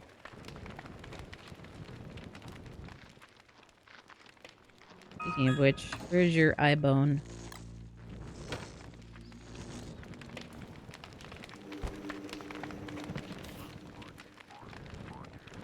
Hey, Chester. Thank you.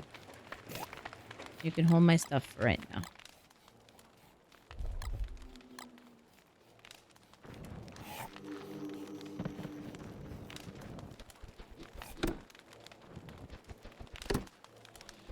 Alright, now at least I have some fresh seeds. Because that was annoying as heck. I don't know why. Watching the seeds deplete gives me so much anxiety.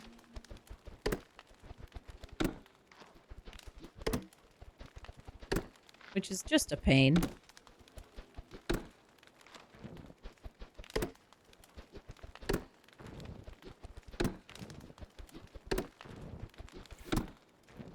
One carrot seed? I'm getting one carrot seed. The hatred. The hatred I am receiving from this game right now. How dare. Listen, I know I was distracted, but come on.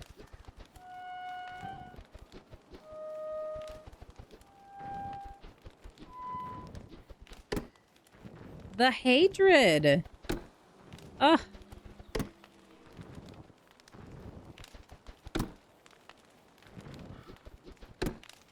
Alright, we're gonna go...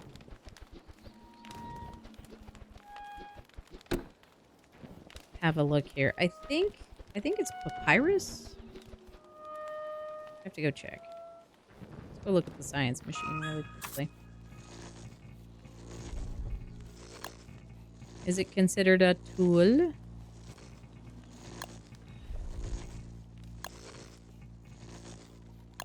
Is it a gardening item? 2 papyrus. How very dare. 3 cut grass, 1 rope, and 2 papyrus. Alright.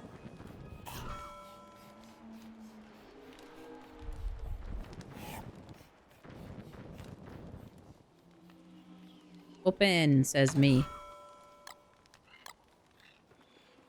Mander! Hello! How are you today? What are you up to? Just this voice from beyond. Self-care for Self-care streamer. trifecta. You want me to self-care? You should actually take a stretch here because I have forgotten to do the stretching. And that's a problem. That's a bit of a problem. Look at this. I have all of these stale seeds. Giving me the anxiety. The anxiety. This is fine. It's not fine. It is anxiety. But I will survive. That was not what I wanted to happen, but okay. Fix it later. Alright, we're gonna go over into the swamp here.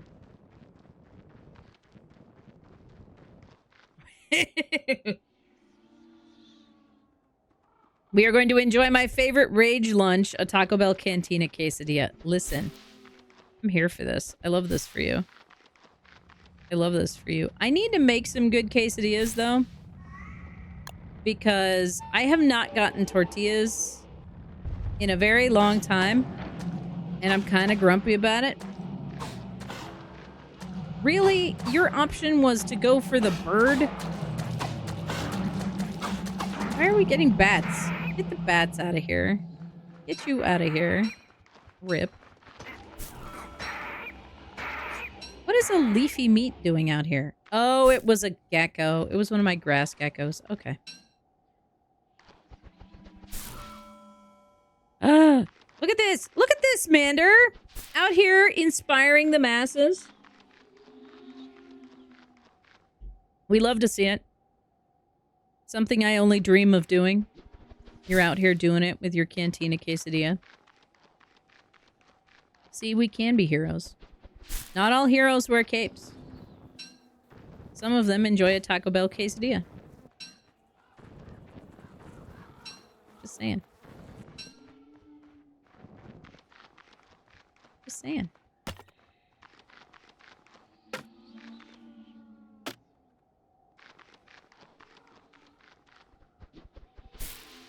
However, completely unrelated to that, it does remind me that I should probably get up and possibly even eat a food. I keep forgetting to bring a hammer out here. Like a silly bean. Oh, I might have a meat to... I might have another meat to make a meat stew. I might be able to make meaty stew. That would be good. And an extra mosquito sack. Thank you very much.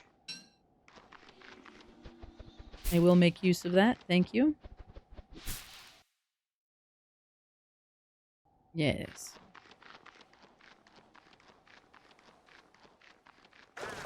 I also... Really? Alright, you guys fight it out. I'm just gonna stay over here for the time being. How?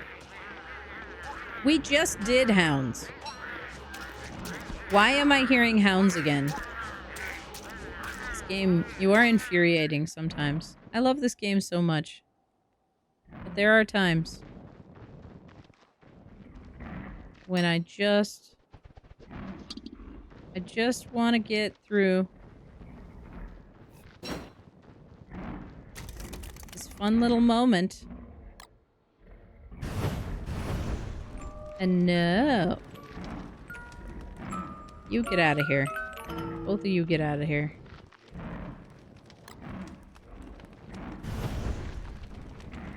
Do I have anywhere useful to take the hounds right now? Last time I tried to take them up to the tall birds and I didn't even get over there before they spawned somewhere else, as if bored with my shenanigans. I guess we could run through the little graveyard here and go over to the Yadras. Let's go over there, I guess. That does mean that I am going to be short on heating. Ooh, tortilla pizza is good. I need to get some regular white flour. That is a sad thing right now that I do not have.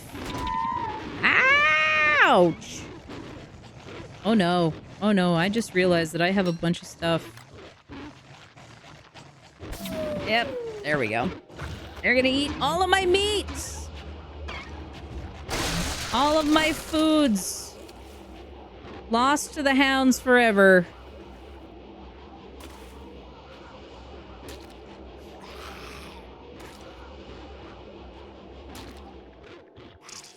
Are y'all fighting the spiders? Yes. Let's go watch this shenanigans here. And the Bengals got in on the action too.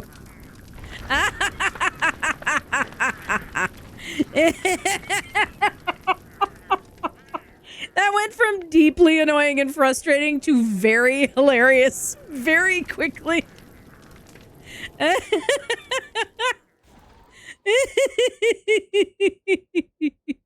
Oh, dang it. That was funny. All right. We're going to go over here. I'm going to wait out the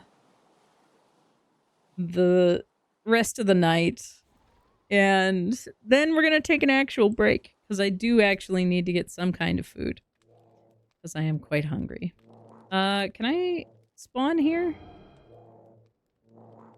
I can. Good.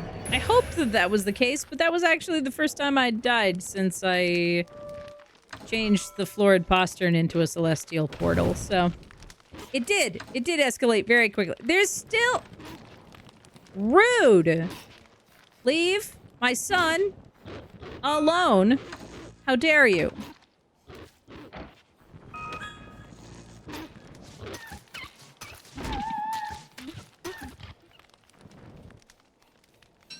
Also, I'm horrible at kiting those creatures. Don't ask me why. All right, I said I was going to take a break after it turned to daytime. I lied, clearly. Where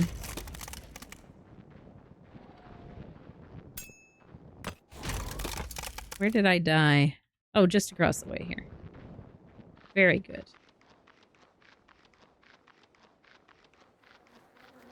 Let's see.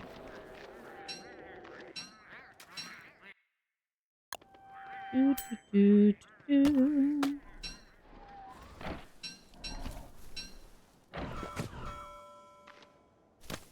All right. Do I have a hat? Did they eat my beefalo hat?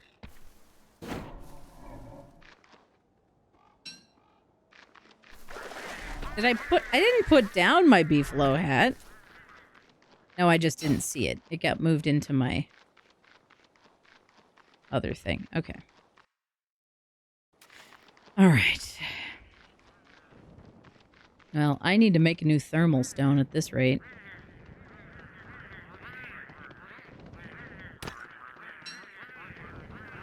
Goodness.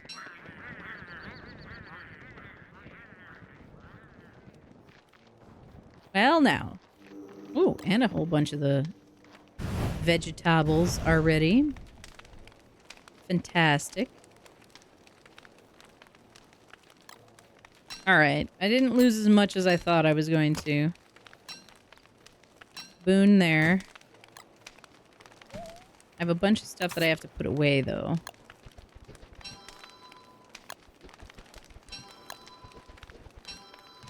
However, I should now be able to make the seed packety thing. Seed pouch. Perfect. These just sprouted, so maybe I'll get some seeds from them, maybe not.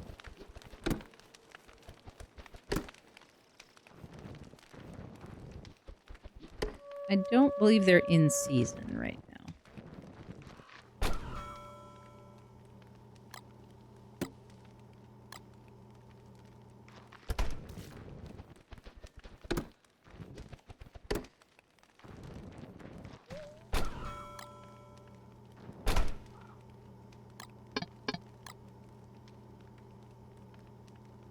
Okay.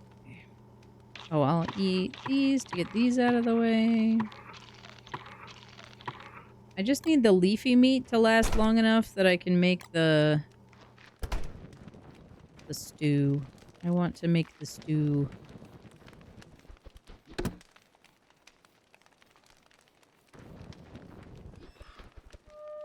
The fact that this watermelon plant grows at all in the wrong season is very funny in its own right.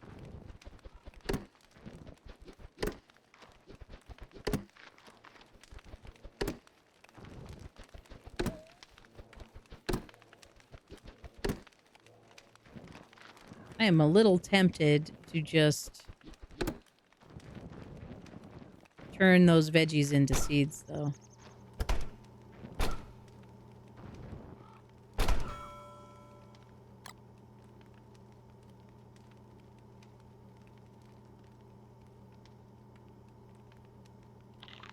I do need to change something. Okay, what happens if I grab those? Can I put them in there? Okay, alright. I see what's happening here.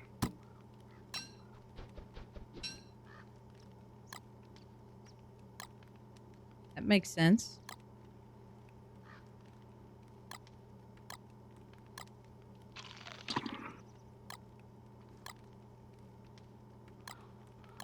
Cool.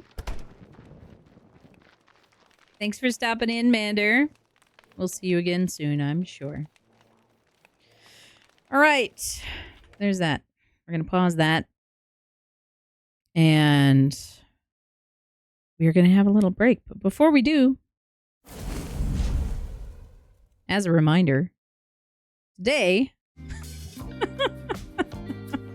The day turned into a much different day than I expected it to. We're still talking about world building stuff, but just with DST in the background instead of our normal stuff. We'll see how I feel when I come back after grabbing some food, because we might do our normal co-working thing. We might keep doing some more DST. We'll have a look. Hello, Tipsy. Welcome in.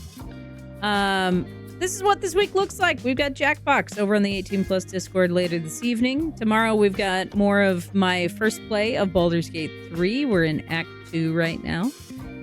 We've got Date Night with Apollo Vera this week on Thursday, taking over for the Tipsy Tiger this week.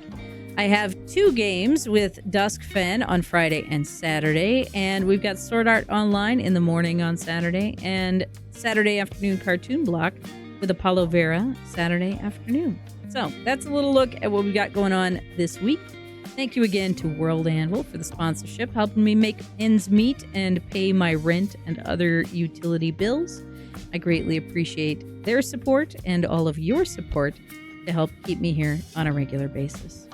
With that, my friends, we are going to take a proper stretch break. If you don't have if you don't have a potion next to your name, you can still play Words on Stream with us right there with the mirror link, and open it up in a separate tab. You'll still be able to play even while the ads play. And I will see you all after the break, hopefully with some food. Good luck.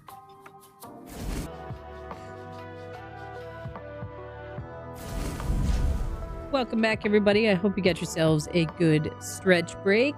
We are back, and I am feeling some co-working today. So we are going to hop in, get some co-working done, do all of that good stuff, and see what we can make of it today. I think we've got some good stuff that we can get done today. I always have a very long list of things that need to be done, but we're going to hop on over, get some co-working done, and see what we can do. So, with that in mind, let's go over here. And we are back with Spirit City today. Back to it. And let's see. Ooh, lots of stuff already done for today. Nice job. Let's tidy that task list. There we go. Looking good. Good deal. So, I think we can get 3 Pomodoros in. So let's just set us up for 3. We're going to get our 25 and 5s in. And get to work. So I'm going to mute so that I can focus in, and I'll chat with you all after the work block.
All right. I did a whole lot of stuff that was not stuff on my list, but is good stuff to have done. So there's that. But I still have other stuff that I need to work on, which is nagging at me. So, it's time to shift gears. So I'm going to update my task list here.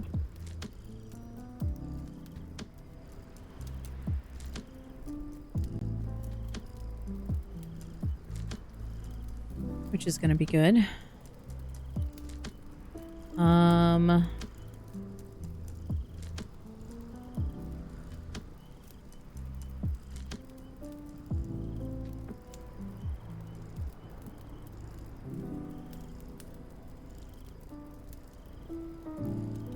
What else do I have to fix?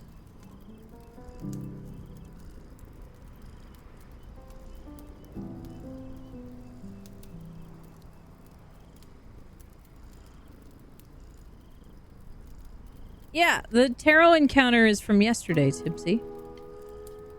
It was more of that tarot-inspired TTRPG encounter series that I was trying to get started.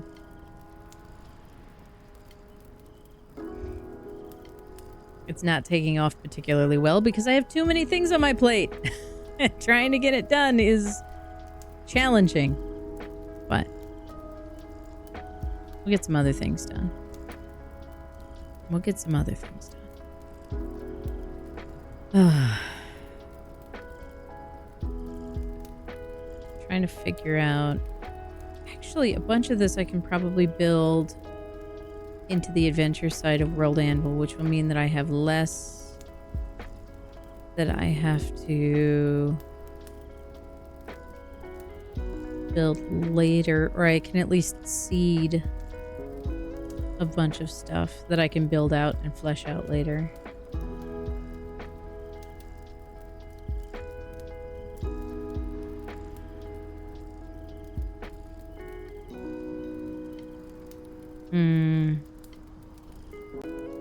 Not sure. Clean sink. I need to clean the sink too. It's not too bad, but I also put a couple of large containers into soak this morning. So I gotta make sure that I have time this afternoon to clean those before I do dinner. I also have to find... Have you guys seen... There's apparently like a rust eraser that looks kind of like a black version of a magic eraser sponge. Apparently that exists. And I have a cast iron pan that I use at least weekly, if not daily. And I have been using it so much between seasonings that the seasoning has burned out on the bottom. And now the bottom of the pan is rusting. And I need to rescue it. Doing chores as a way to pass the time when the power is out is something that I relate to deeply, Arden. Also, the fact that you are still here when the power is out says a lot, and I appreciate that. Yeah, it does sound useful, right? I heard about it because of a cook that I run across every once in a while on my social media feeds. And he was re-seasoning some pans and was using it. And he was like, this isn't necessary, but it's a helpful tool. And I was like, that really looks like a helpful tool.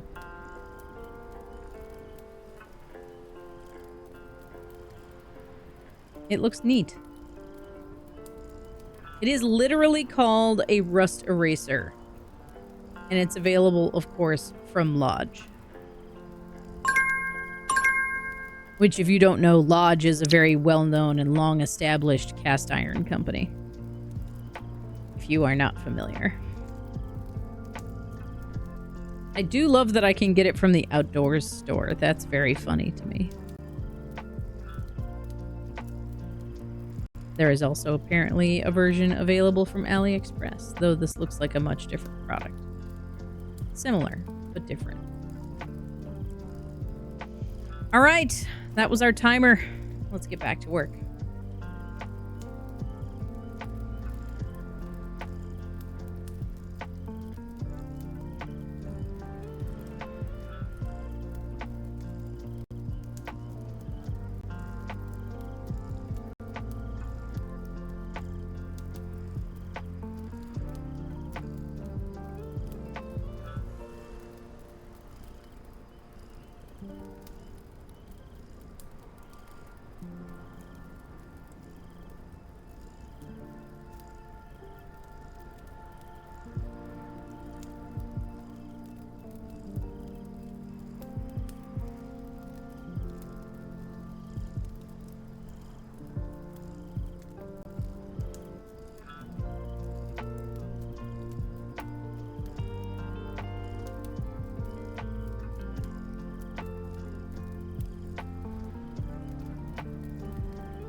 How'd we do, everybody? Hopefully we're getting some good stuff done.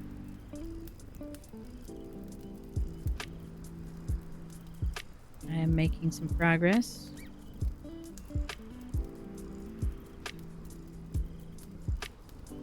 Trying to get my brain to do all the brain things.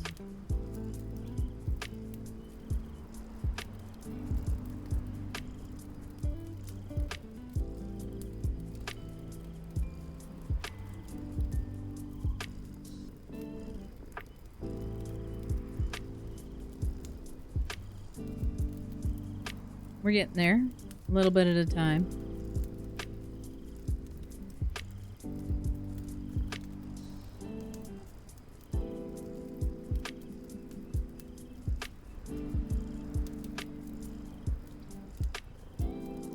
Brain. Truly. Truly brain time. Ugh, so much math. So much math. But we're getting there.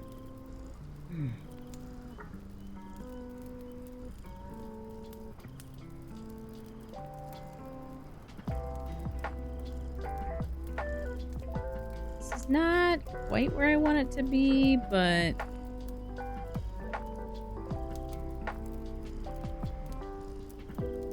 I'm getting there slowly.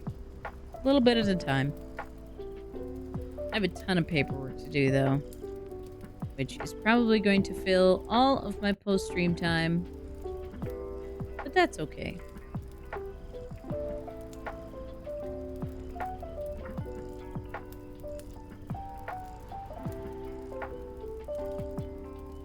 We'll get it sorted.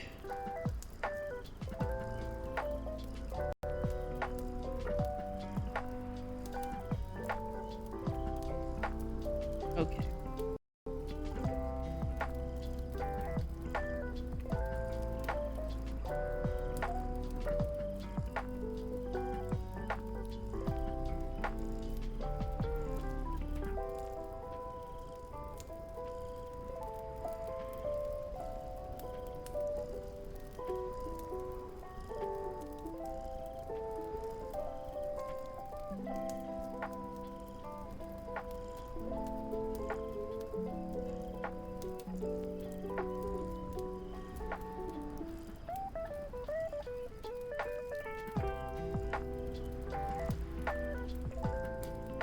Interesting.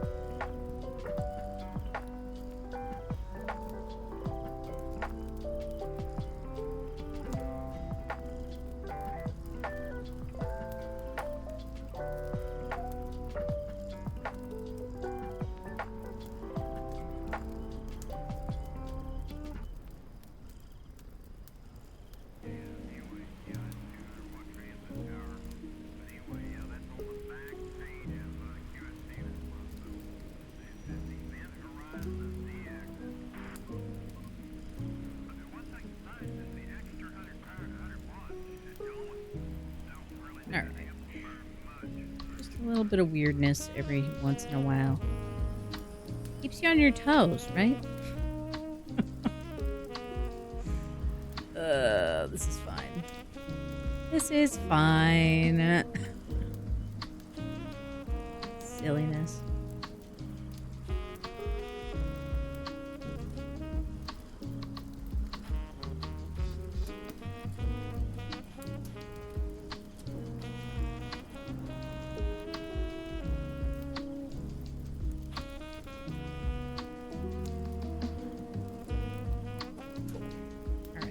That's sorted.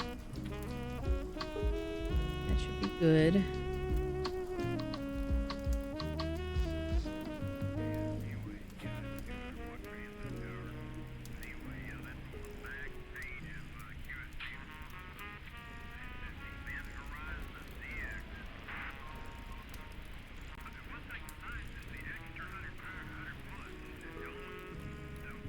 Nice. All right. 15 seconds left. Perfect time to stretch my shoulders.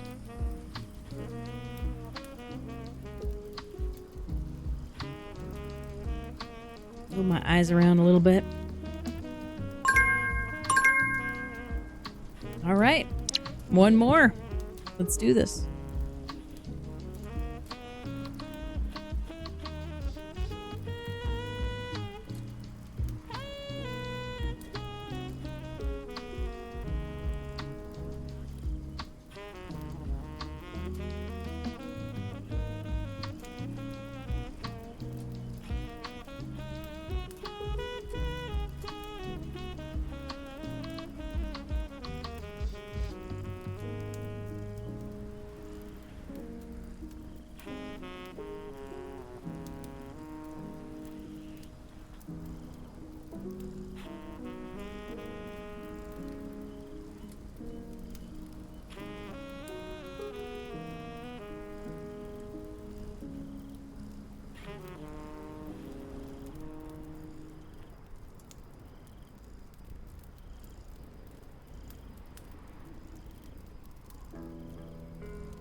Welcome to the hamlet.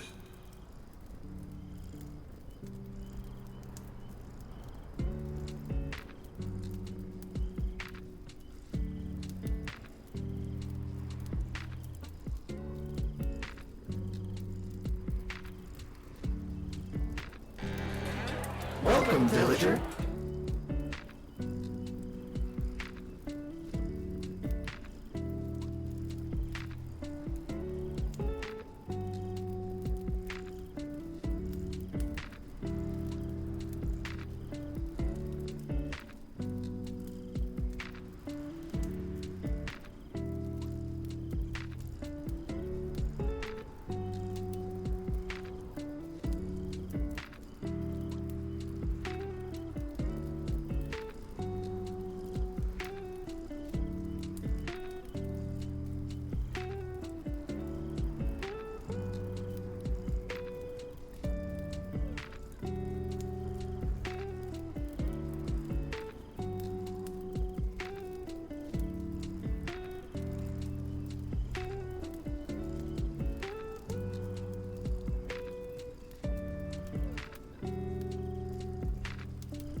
All right.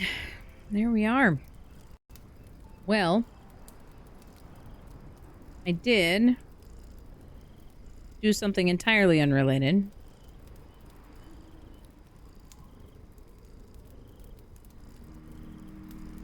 So I can mark that done. Let's see. Oh, I can mark that done as well. Which is good. Did a ton of stuff. Not the stuff that was at the top of my list, but a ton of stuff was done. Ugh.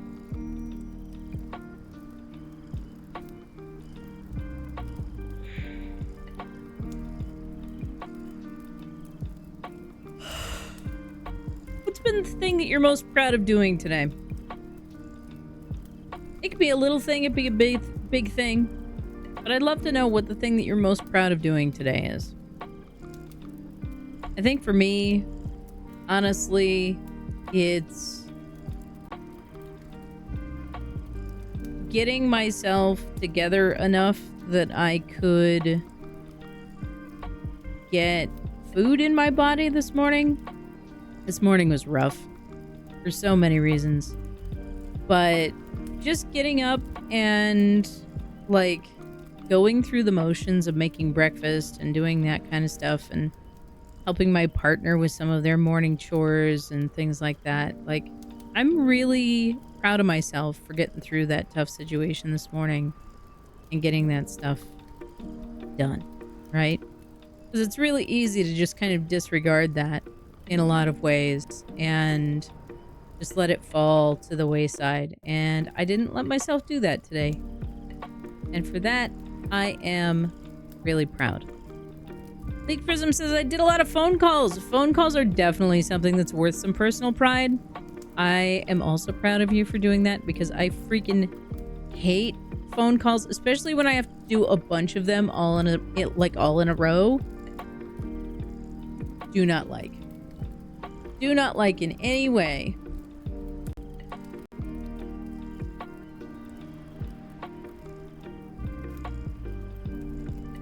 Not a fan.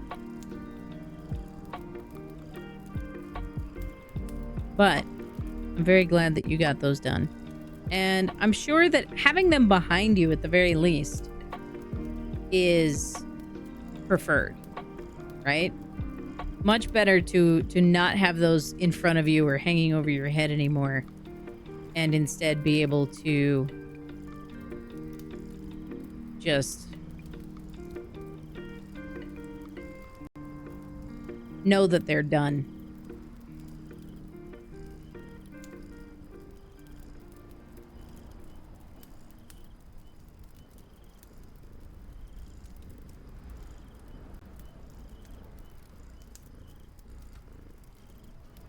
I mean, the fact that you worked the help desk for 15 years probably contributes to the reason that they annoy you so much.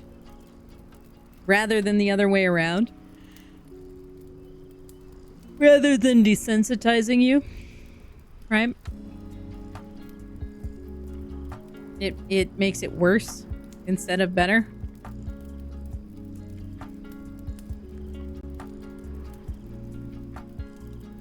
Which is, I am sure, is annoying in its own right.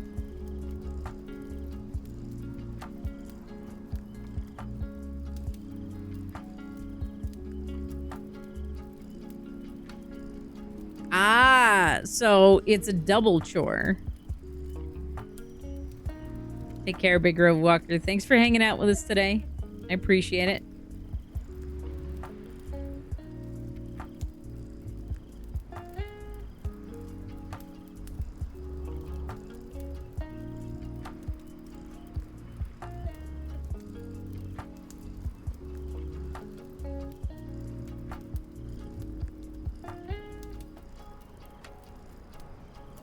Yeah.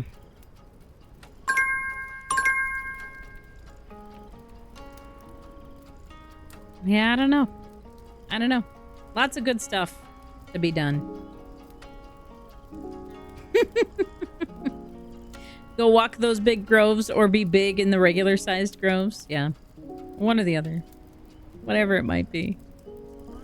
Alrighty, that is the end of our break, which means that we are coming to the end of our day. Thank you again to all of you for spending time with me today, for being supportive by sharing the stream, by reminding people that it's happening, by spending your time here. And hopefully it was good for you. And thank you again to World Anvil for the small support over this month and some coming months, to help me bridge the gap at the end of the month to make ends meet and make it possible for me to be here on a full-time basis. It does a lot, and it partners with the support that you guys give me every month to make it possible for me to continue to be here. So thank you for all of that. With that, it is about that time. Yeah. I don't. You'll have to ask again at another time. But, my friends, we have come to the end of our Wednesday stream. We've got Jackbox later on this evening in about 4 hours over on the 18 Plus Discord. We'll be back tomorrow, hopefully at the normal bat time, to play some BG3 and do some more co-working tomorrow. Our usual date night with the Tipsy Tiger has been taken over, with consent, by Apollo Vera. So we'll have date night with Apollo Vera this week on Thursday evening. Friday and Saturday evenings, I will be running Duskfen. So if you are interested in those games, you can check it out over on the Duskfen server. And we've got Sword Art Online with Leaked Prism and the Saturday afternoon cartoon block with Apollo Vera on Saturday in the morning and afternoon. So yeah, in theory, normal bat channel, normal bat time. We'll be doing the normal stuff tomorrow. Today was this